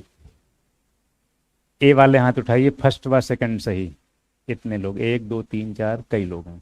फर्स्ट व सेकंड सही मीन्स लेमेंटर और एक्सरे वाला सही, ठीक है। चलिए 1 मिनट। इसके बाद बी में चलिए, बी में सिर्फ सेकंड सही, बी वाले कितने लोग? बी वाले कुछ फर्स्ट वाले भी शामिल हो गए क्या इसमें? ए वाले भी। सी वाले हाथ उठाइए। सेकंड व थर्ड, सी वाले सेकंड व थर्ड सही। डी वाले फर्स्ट सेकंड व थर्ड सही। डी वाला कोई है फर्स्ट सेकंड व थर्ड जो किसी ऑप्शन को नाराज नहीं करना चाहते, सभी को मिला सकते हैं कि 1 2 3 सभी सही है। डी वाला कोई नहीं है। देखिए हम अपने प्रश्न में हल्का सा ट्विस्ट देते हैं, आपको बड़ा सतर्क होकर प्रश्न पढ़ना पड़ेगा, अदरवाइज प्रश्न गलत वहीं गलत। ये देखिए पहले वाले में हमने क्या लिखा? अमेरिकी खगोलविद। सही है कि गलत है? गलत है, क्योंकि बेल्जियम के थे तो ये गलत हो गया। दूसरा क्या? एक्स रे विसर्जन से होता है, ये सही है। तीसरा क्या लिखा? स्टीफन हॉकिंग, ये गलत है क्योंकि सुब्रमण्यम चंद्रशेखर ने पहले देखा था। तो अब हमें आपको इस बात की गंभीरता का एहसास कराना है कि प्रश्न ऐसे ही आते हैं। आप देखते हैं ना, ऐसे घुमा घुमा के प्रश्न दिए जाते हैं। आईएएस परीक्षा की विशेषता यह है कि वो थोड़ा सा ट्विस्ट देते हैं, कुछ चीज़ों को जोड़ेंगे, कुछ को काट देंगे। और अब पीसीएस में भी वही पैटर्न चल रहा है कि नहीं? आरओ वगैरह भी वही रास्ता पकड़े हुए हैं। तो भले ही आईएएस की परीक्षा तो बिल्कुल निर्विवाद रूप से पीसीएस से बहुत कठिन है, लेकिन ट्रैक वही बन गया है। पीसीएस का भी ट्रैक वही बन चुका है, आरओ का भी वही बन चुका है। तो आपको इस ट्रैक पे जाना ही पड़ेगा। यानी आप प्रश्न को ठीक से पढ़िए, पूरा पढ़िए कि जॉर्ज लेमेंटर कहाँ के थे, बेल्जियम के थे, इसलिए लाइन गलत। एक्स रे किरणों से पता चला था ये सही। और स्टीफन हॉकिंग के बारे में क्यों लिखा हमने, क्योंकि आप देखिए कुछ समय बाद कुछ लोग क्या रहता है, जैसे कहीं कहीं से आपने पढ़ा कि स्टीफन हॉकिंग ने 10 साल तक उस पर शोध किया था, ब्लैक होल पे, लेकिन पता पहले चला था किसको, सुब्रमण्यम चंद्रशेखर पहले ही पता कर चुके थे। तो इनने काफी रिसर्च किया था स्टीफन हॉकिंग ने। तो अगर किसी ने कहीं कुछ पढ़ा और सुब्रमण्यम चंद्रशेखर दिमाग से निकल गए तो वो सोचेगा स्टीफन हॉकिंग ही ठीक है, तो लगा देगा। तो प्रश्न जो सही गलत होते हैं वो पेपर सेटर होता है, वो उसको इतना पता है कि वो इतनी चीजों को जोड़ता काटता है, पेपर सेटर को मालूम है कि आपका दिमाग कहाँ मिस्टेक करेगा, है ना। तो इस तरह से कौन सा उत्तर सही हुआ, ये वाला, माने बी आंसर सही है। ठीक है, तो ये 2-3 प्रश्न हो गए, इसके बाद आप अपना, ठीक है, बाकी तो और अपना देखेंगे। अब इसके बाद देखते हैं अगला टॉपिक, नेक्स्ट टॉपिक है सोलर सिस्टम या सौर मंडल।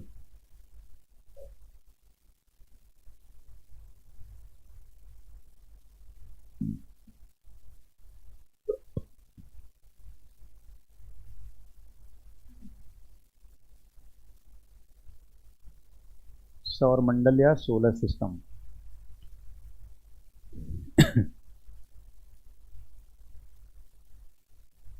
पानी जरा दे देना संदीप, पानी। तो सौर मंडल के बारे में सबसे पहले हम लोग एक सामान्य रूप से कुछ चीजें जान लें, फिर उसके बाद सूर्य के बारे में अध्ययन करेंगे, फिर 8 ग्रह के बारे में अध्ययन करेंगे। ठीक है, तो सौर मंडल के संदर्भ में सबसे पहले कुछ चीजें बेसिक कि सूर्य जो है पृथ्वी के केंद्रीय भाग में तो नहीं है, माने एक फोकस पर है, और सभी ग्रह जो हैं वो सूर्य के चारों तरफ दीर्घवृत्ताकार पथ पर चक्कर लगाते हैं। तो इलिप्स कल हमने बताया ही था, इलिप्स के 2 फोकस होते हैं, एक यहाँ एक यहाँ। सूर्य इस फोकस पर है, यहाँ पर पृथ्वी, अर्थ इसके चारों तरफ ऐसे चक्कर लगा रही है।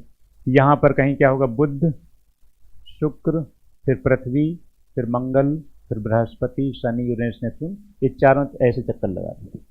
आगे चल के हम एक फिगर बनाएंगे, उसमें पूरा हम लोग सिस्टम देखेंगे उसका।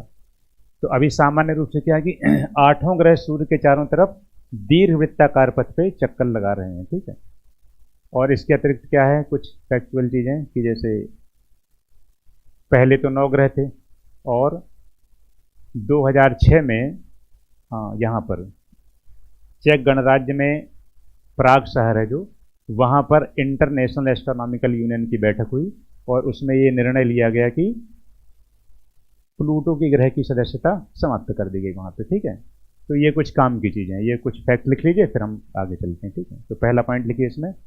अच्छा, ये टॉपिक कैसा है, फैक्चुअल कॉन्सेप्चुअल दोनों है। ये अभी तो देख रहे थे आप, टोटली फैक्चुअल था, कॉन्सेप्चुअल था, बहुत ज़्यादा कॉन्सेप्ट था इस टॉपिक में।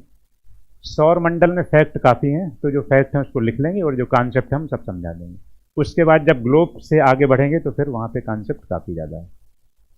लिखिए पहला पॉइंट, हमारे सौर मंडल का मुखिया सूर्य है।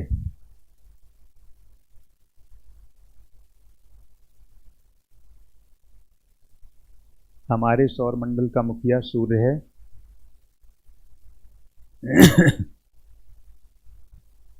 इसमें 8 ग्रह, इसमें 8 ग्रह, काम आकर के उपग्रह, क्षुद्र ग्रह, तथा पुच्छल तारे हैं,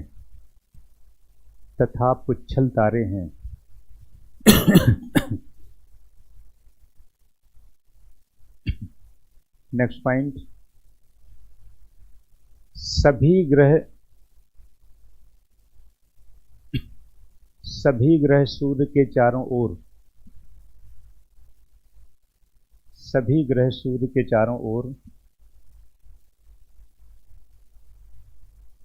दीर्घवृत्ताकार पथ पर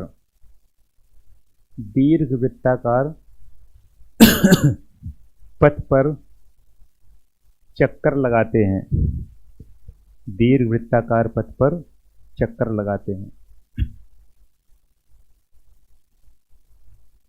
नेक्स्ट पॉइंट, सन 2006 में, सन 2006 में चेक गणराज्य, यूरोप में एक देश है चेक गणराज्य, चेक गणराज्य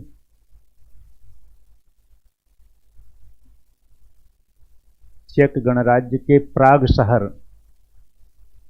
चेक गणराज्य के प्राग शहर में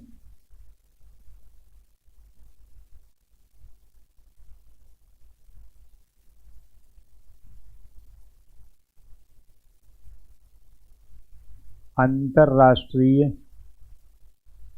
खगोलिकी संघ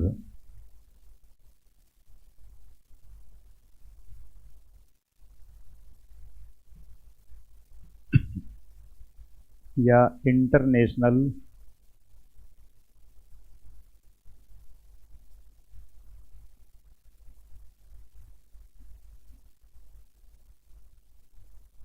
एस्ट्रोनॉमिकल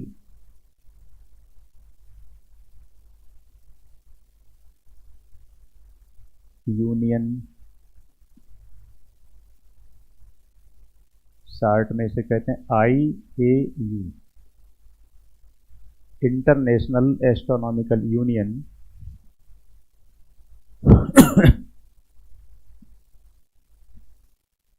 या IAU की बैठक हुई, इंटरनेशनल एस्ट्रोनॉमिकल यूनियन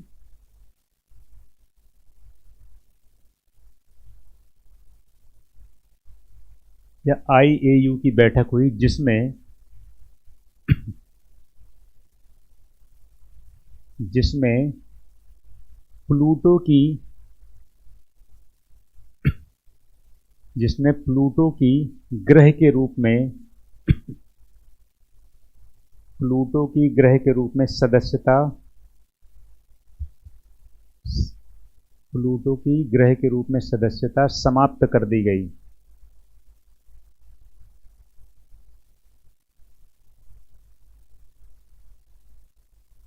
ठीक है, सदस्यता समाप्त कर दी गई।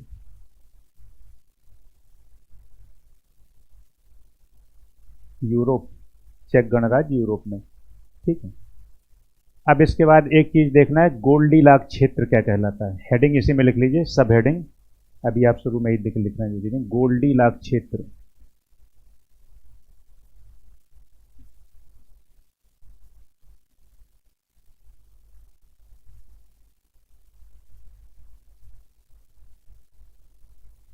या गोल्डीलॉक जोन।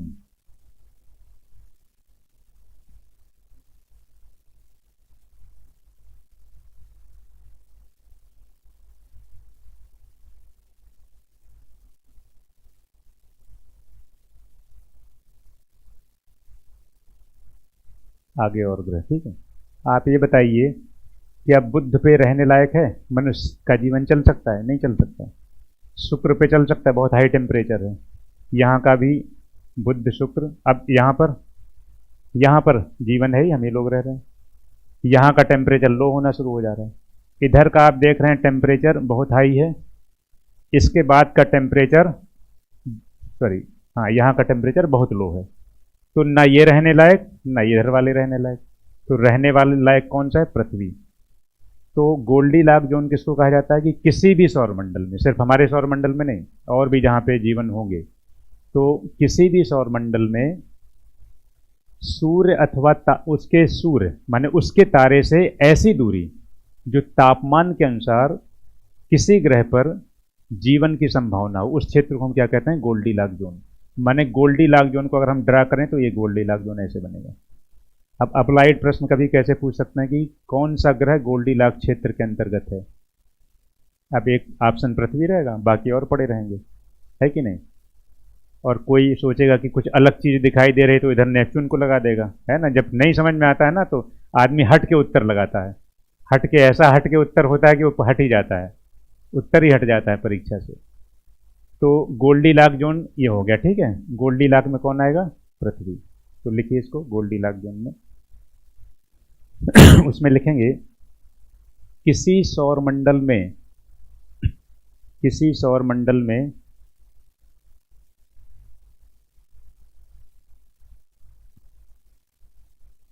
सूर्य अथवा तारे से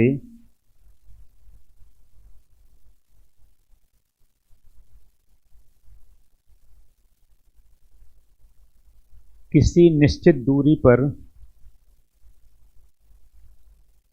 किसी निश्चित दूरी पर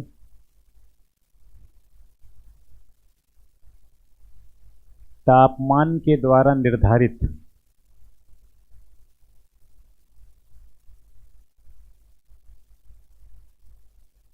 निर्धारित वह क्षेत्र, वह क्षेत्र जहां, जहां जीवन की संभावना पाई जाती है, जहां जीवन की संभावना पाई जाती है। तो अब आप उदाहरण में लिख सकते हैं इसको कि पृथ्वी, जैसे पृथ्वी।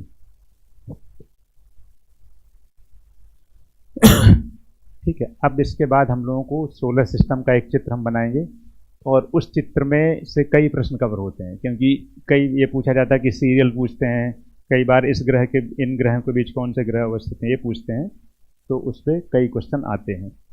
तो आप हमारे साथ फिगर बनाते चलेंगे। ठीक है। ये हो गया मान लीजिए सन, सूर्य,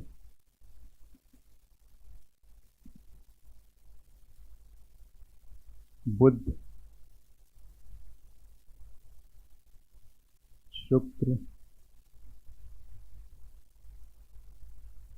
पृथ्वी,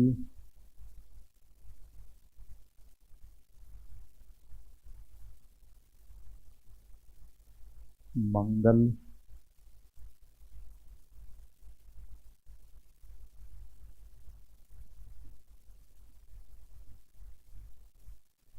बृहस्पति,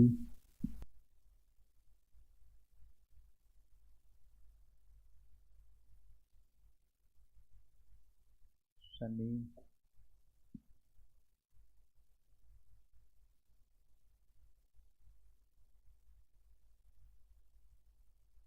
अरुण या यूरेनस।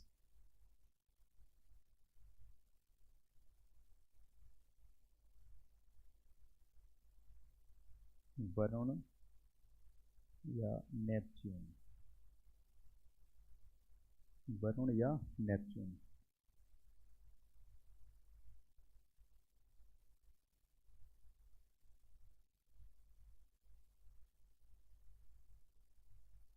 ये है पार्थिव ग्रह या टेरेस्ट्रियल प्लेनेट।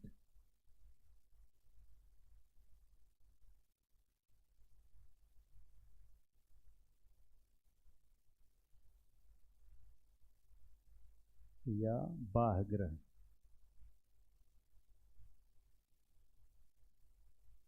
सॉरी, आंतरिक ग्रह।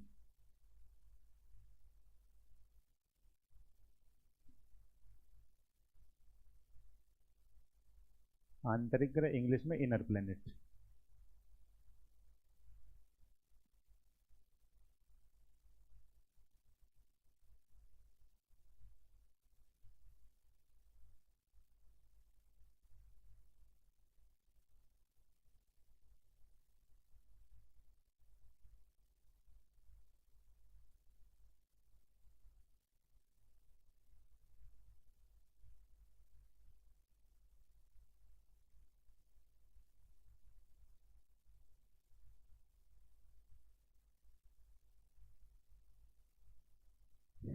जोवियान ग्रह या जोवियान प्लेनेट, या उसी को हम कहते हैं बाह्य ग्रह या आउटर प्लेनेट। बना लीजिए आप लोग।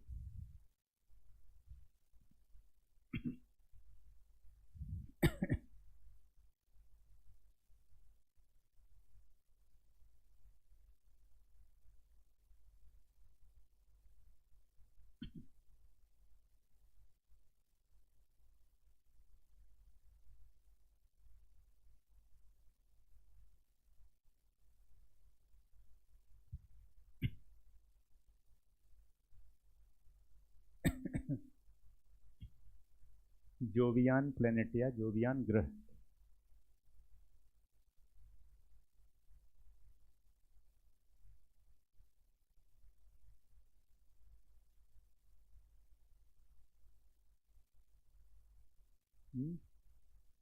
ऊपर पार्थिव ग्रह, इंग्लिश में टेरेस्ट्रियल प्लैनेट, या आंतरिक ग्रह?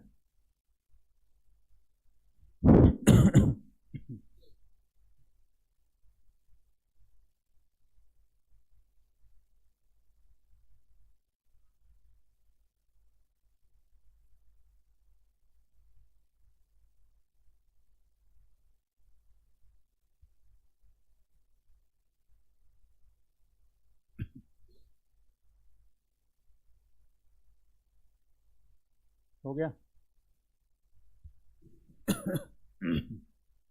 तो देखिए जो 8 ग्रह हैं इसमें शुरू के जो 4 ग्रह हैं इस पे क्या लिखा है? पार्थिव ग्रह, यानी पार्थिव ग्रह मीन्स पृथ्वी के जैसे ग्रह।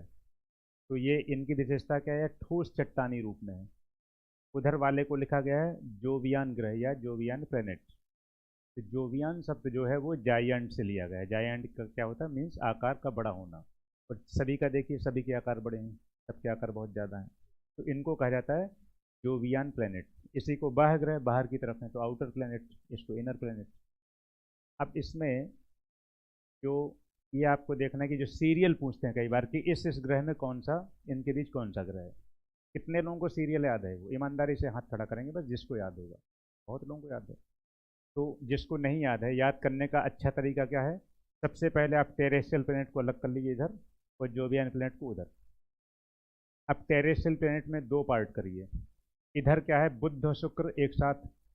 बुध शुक्र तो आपको याद रहता है, बुध सूर्य के सबसे निकट है, उसके ठीक बाद शुक्र है, ठीक है ना। तो बुध शुक्र एक साथ हो गया। उसके बाद पृथ्वी और मंगल को एक साथ कर दीजिए, बुध शुक्र और उसके ठीक बाद पृथ्वी मंगल। और जिसको तैयार नहीं है उसको हम बता रहे हैं, जिसको तैयार है उसको तो ठीक ही है। तो तैयार करने का तरीका, पहले पार्थिव ग्रह को देख लें कि बुध और शुक्र सबसे पहले हैं, उनको एक साथ कर लीजिए। उसके बाद पृथ्वी और मंगल कर लीजिए, इसको छोड़ ही दीजिए अभी पहले। जब ये ठीक हो जाए, तैयार हो जाए, तब इसको देखिए। इसमें आप देखेंगे यूरेनस और नेपच्यून एक साथ रहते हैं, वो तो क्रम से है। यूरेनस नेपच्यून याद भी रहता है सबको, अरुण वरुण। तो उसको आप उधर कर दीजिए लास्ट में, यूरेनस नेपच्यून।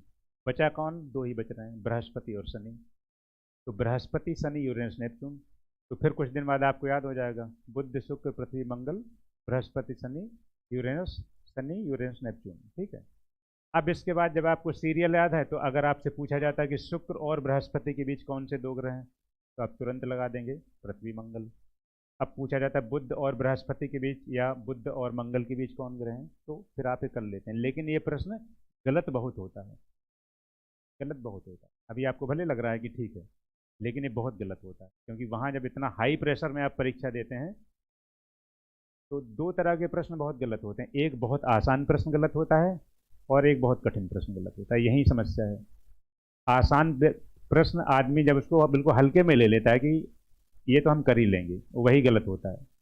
और जो बहुत कठिन है तो फिर उसका तो अधिकार है गलत होने का, तो वो तो गलत हो ही जाता है, ठीक है। तो अब इसमें तो कोई दिक्कत नहीं। 1-2 क्वेश्चन और पूछ लें आपसे हम, फाउंडेशन वाले जवाब नहीं देंगे बस। फाउंडेशन में या जो लोग बैठे थे वो जवाब नहीं देंगे, बाकी लोग से हम पूछ लें, आइडिया ले लें कि हमें हमें बताना है कुछ चीज़ें, इसलिए कोई टेस्ट नहीं चल रहा है। हम कुछ प्रश्न इसलिए पूछते हैं जिससे हम आपको और चीज़ें बता दें, ठीक है। ये बताइए कि रिंग किस पर है, किस प्लेनेट पर? हम ऑप्शन आपको दे रहे हैं। रिंग या वलय, वलय जो है वो किस पर है? हम ऑप्शन लिख रहे हैं, सिर्फ शनि। बी ऑप्शन शनि व यूरेनस। सी ऑप्शन शनि, यूरेनस और नेपच्यून। और डी ऑप्शन सभी जोवियान ग्रह। हम भी चीज़ों का भी क्वेश्चन इसलिए पूछते हैं जिससे आपको चीज़ें और ठीक से हम बताएं आपको। ए वाले हाथ उठाइए। हाँ, फाउंडेशन वाले रुके हुए हैं तो वो नहीं बताएंगे, उत्तर ही नहीं देंगे वो। फिर हम बाद में पूछते हैं उनसे भी। ए वाले हाथ उठाइए, सिर्फ शनि पर कितने लोग? बी वाले शनि यूरेनस कितने लोग? सी शनि यूरेनस नेपच्यून कितने लोग? और सभी जो भी एन प्लेनेट, कोई नहीं। अब इसमें शामिल हो जाइए सब लोग, फाउंडेशन भी शामिल हो जाइए। चलिए अब सब जो लोग जवाब देंगे। ए वाले सिर्फ शनि कौन कौन थे? अब तो हाथ ही नहीं उठा किसी का। हाँ, सिर्फ शनि वाले हाथ उठाइए। हाँ। हम्म, चलिए बी वाले, अब कुछ लोग इधर उधर कर रहे हैं। चलिए आप जवाब दीजिए, कोई नंबर थोड़ी कटना है यहाँ पे। यहाँ तो आप सीखने बैठे हैं। बी में शनि तथा यूरेनस, ये वाले। अब सबको उत्तर देना है, ठीक है, फाउंडेशन वाले भी देंगे उत्तर। सी शनि यूरेनस नेपच्यून, आपका बी था। सी वाले कितने हैं, शनि यूरेनस नेपच्यून, इतने लोग। और डी वाले सभी जोवियन प्लैनेट, देखिए इतने लोगों के हाथ उठ गए। सभी पर है, सभी जोवियान ग्रहों पर रिंग है, ये जान लीजिए। आपको जो आर्डिनरी गाइड में लिखा मिलता है कि सिर्फ शनि पर, किसी ने थोड़ा और लिख दिया तो यूरेनस पर, और है सब पर, क्योंकि ये तो काफ़ी पहले आ चुके थे। इन रिंग्स की खोज 90 के पहले की हो चुकी है। 1990 के पहले चारों का खोज हो चुका है। अब आपको मिलता नहीं है ना, तो बहुत कम किताबों में लिखा जाता है। तो रिंग सब पर है, जाने रहिए। ये जिस दिन अभी क्वेश्चन पूछा नहीं गया इस तरह का, और जिस दिन उन्होंने ये लिखा ना कि सभी जो भी प्लेनेट पे, इसको कोई देखेगा ही नहीं, सब इसको लगाएंगे शनि पर, और कोई जो बहुत आगे बढ़ेगा तो इस पर, है नहीं। कहाँ लिखेंगे भाई, कहाँ तक नहीं लिखना है, किसके नीचे। चलो ठीक है, हम देख लेंगे।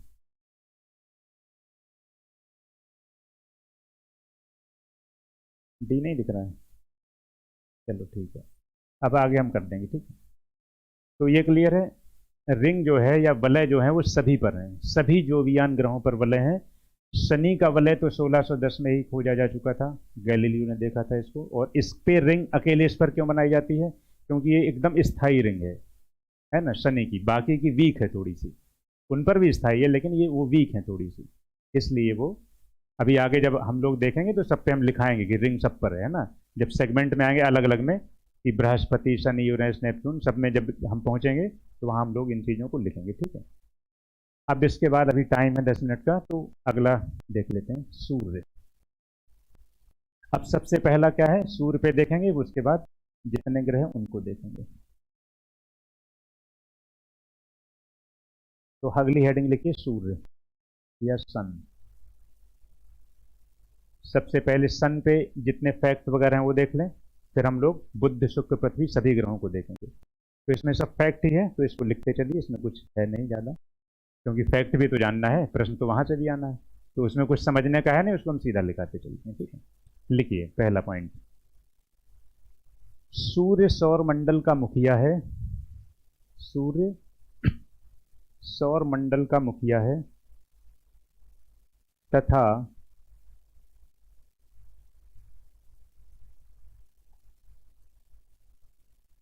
आकार में सबसे बड़ा है।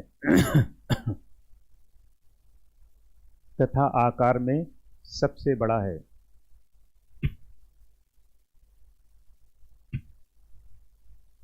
नेक्स्ट पॉइंट, ये हमारी आकाशगंगा के केंद्र, ये हमारी आकाशगंगा के केंद्र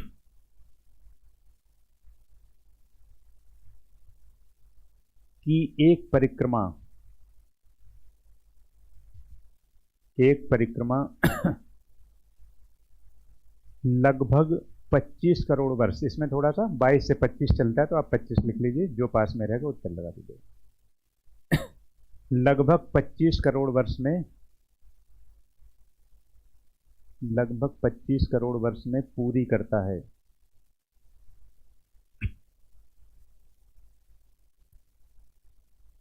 पच्चीस करोड़ वर्ष में पूरी करता है। इसे इसे एक ब्रह्मांडीय वर्ष, इसे एक ब्रह्मांडीय वर्ष या 1 कॉस्मिक ईयर,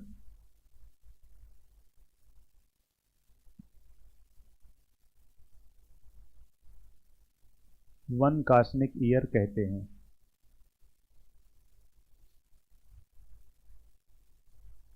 अब ये हर जगह से क्वेश्चन है, यहीं रुक के अगर हम एक चीज बताएं आपको तो क्या होगा, अगर वो पूछना चाहें कि एक ब्रह्मांडीय वर्ष का अर्थ है, ठीक है, तो वह अवधि जिसमें पृथ्वी सूर्य की एक परिक्रमा पूरी करती है, वह अवधि जिसमें चंद्रमा पृथ्वी की एक परिक्रमा पूरी करता है, वह अवधि जिसमें सूर्य अपने गैलेक्टिक सेंटर की एक परिक्रमा पूरी करता है, या अन्य कोई ऑप्शन।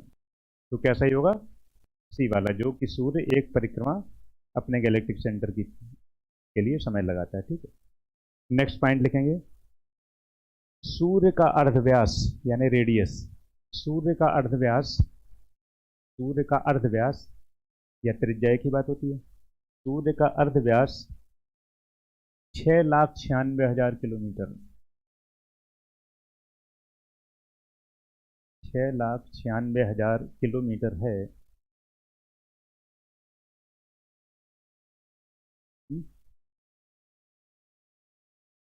6,96,000 किलोमीटर है, जो जो पृथ्वी के अर्धव्यास का जो पृथ्वी के अर्धव्यास का 109 गुना है, जो पृथ्वी के अर्धव्यास का 109 गुना है। ठीक है, और पृथ्वी का अर्धव्यास जब हम लोग आगे देखेंगे, एवरेज रेडियस उसका 6,6371 किलोमीटर, एवरेज उसका 109 गुना करिए, यही आएगा। नेक्स्ट पॉइंट लिखेंगे, सूर्य की आयु, सूर्य की आयु 5 अरब वर्ष है। सूर्य की आयु 5 अरब वर्ष है। यह यह अपनी मध्य अवस्था में है, यह अपनी मध्य अवस्था में है। मध्य अवस्था का अर्थ समझ रहे हैं, सूर्य का चित्र जहां बना था कि माने आधा रास्ता पार कर चुका है, इसका जीवन आधा पार हो चुका है और लगभग इतना ही जीवन चलना है ना। ठीक है, अगला नेक्स्ट पॉइंट लिखेंगे, सूर्य के रासायनिक संगठन में, सूर्य के रासायनिक संगठन में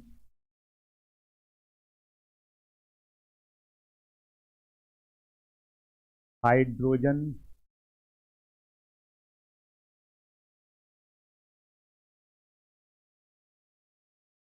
74.9%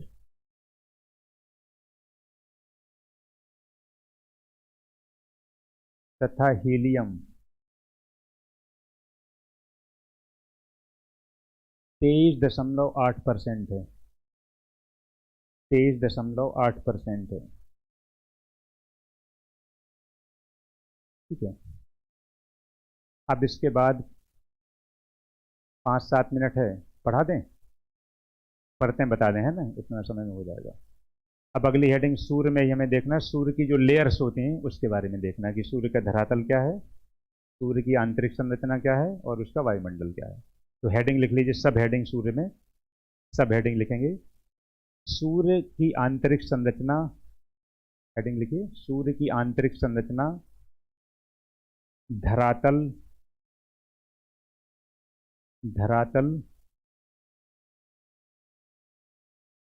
तथा वायुमंडल, धरातल तथा वायुमंडल।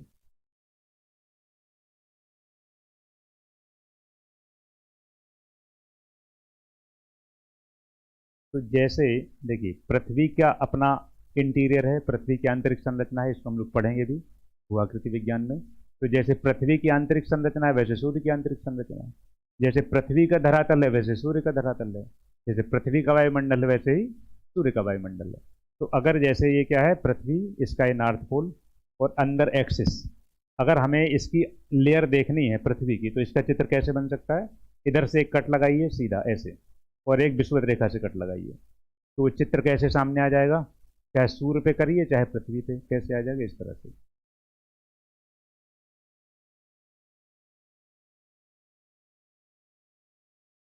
ऐसे, ये क्या हो गया, सूर्य का सेंटर, इससे बाहर की तरफ जाएंगे तो एक परत, और बाहर की तरफ जाएंगे तो दूसरी परत, और बाहर की तरफ जाएंगे तो तीसरी परत, है ना।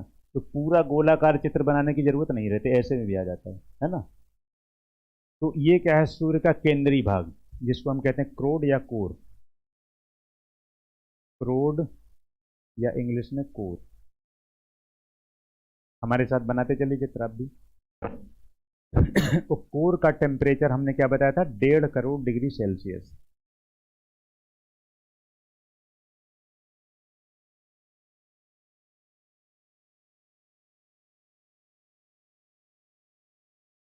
डिग्री सेल्सियस, इसके बाहर की जो परत है उसको कहते हैं रेडिएटिव जोन, या हिंदी में विकिरण मेखला।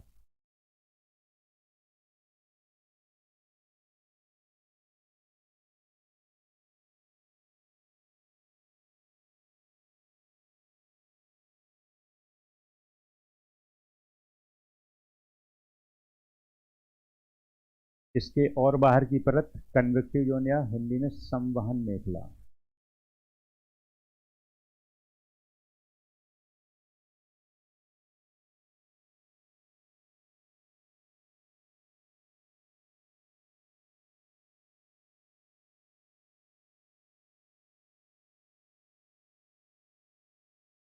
अब जब इसके बाहर हम आएंगे तो ये क्या होगा? सरफेस, धरातल, सूर्य का धरातल। यहीं से विद्युत चुंबकीय विकिरण अंदर से जो आ रहा है ये यहीं से बाहर निकलता है। इस धरातल को हम कहते हैं फोटोस्फीयर, हिंदी में प्रकाश मंडल।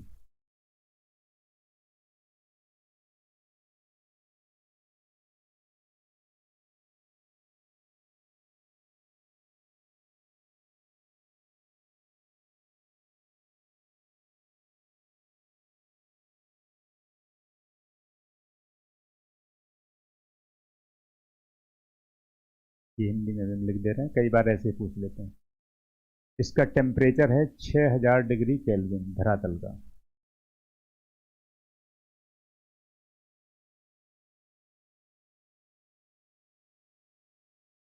ये है वायुमंडल सूर्य का। सूर्य के वायुमंडल को कहते हैं वर्णमंडल या क्रोमोस्फियर।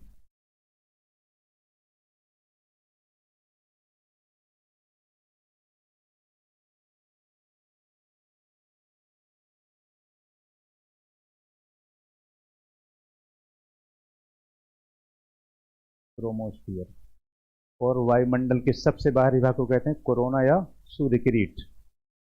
हिंदी में सूर्य किरीट या कोरोना।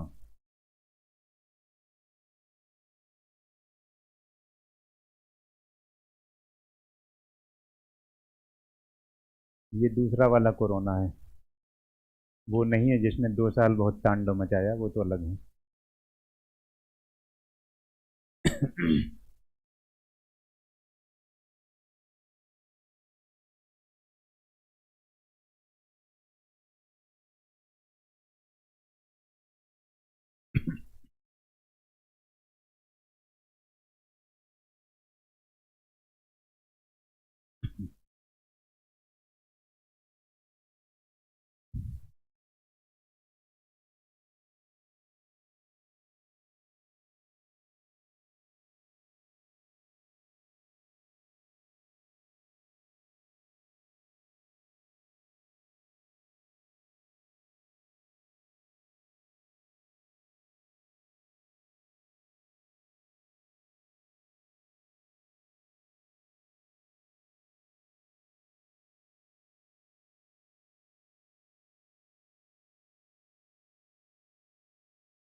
हो गया।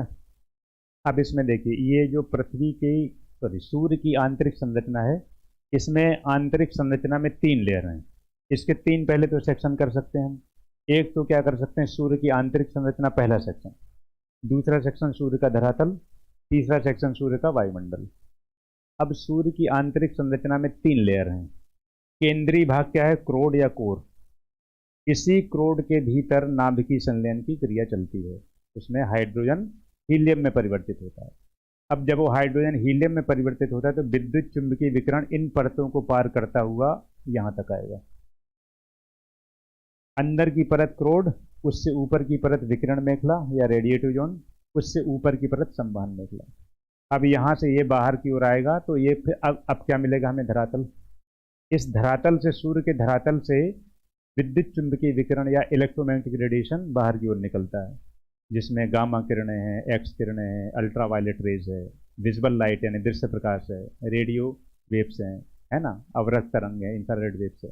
वो सब कुछ हम लोगों को कहाँ देखना होगा, कुछ कुछ आएगा आपका क्लाइमेटोलॉजी में वहाँ पे। तो अब ये विद्युत चुंबकीय विकिरण बाहर निकलता है जिसमें विजुअल लाइट है, उसी की वजह से हमें सूर्य चमकता हुआ दिखाई देता है। यानी आपको जो हम लोग देखते हैं, हमें क्या दिखता है, सूर्य का फोटोस्फीयर, फोटोस्फीयर है, प्रकाश मंडल दिखाई देता है। तो अब और इसके बाहर क्या है, इसका वायुमंडल, इसको हम क्या कहते हैं, वायुमंडल को वर्णमंडल या क्रोमोस्फीयर इंग्लिश में।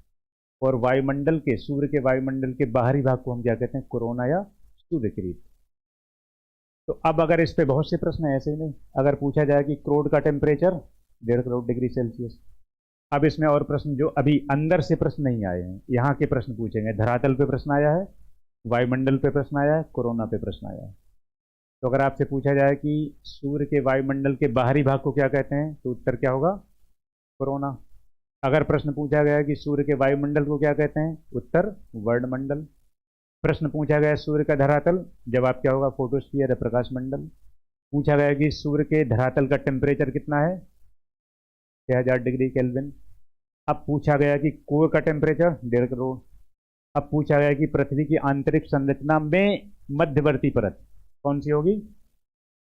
अगला क्वेश्चन, सूर्य की आंतरिक संरचना में बाहरी परत, सबसे बाहरी परत कौन है, हम ऑप्शन दे रहे हैं 2। ए ऑप्शन है आपका फोटोस्फीयर और बी ऑप्शन है आपका संवहन मेखला।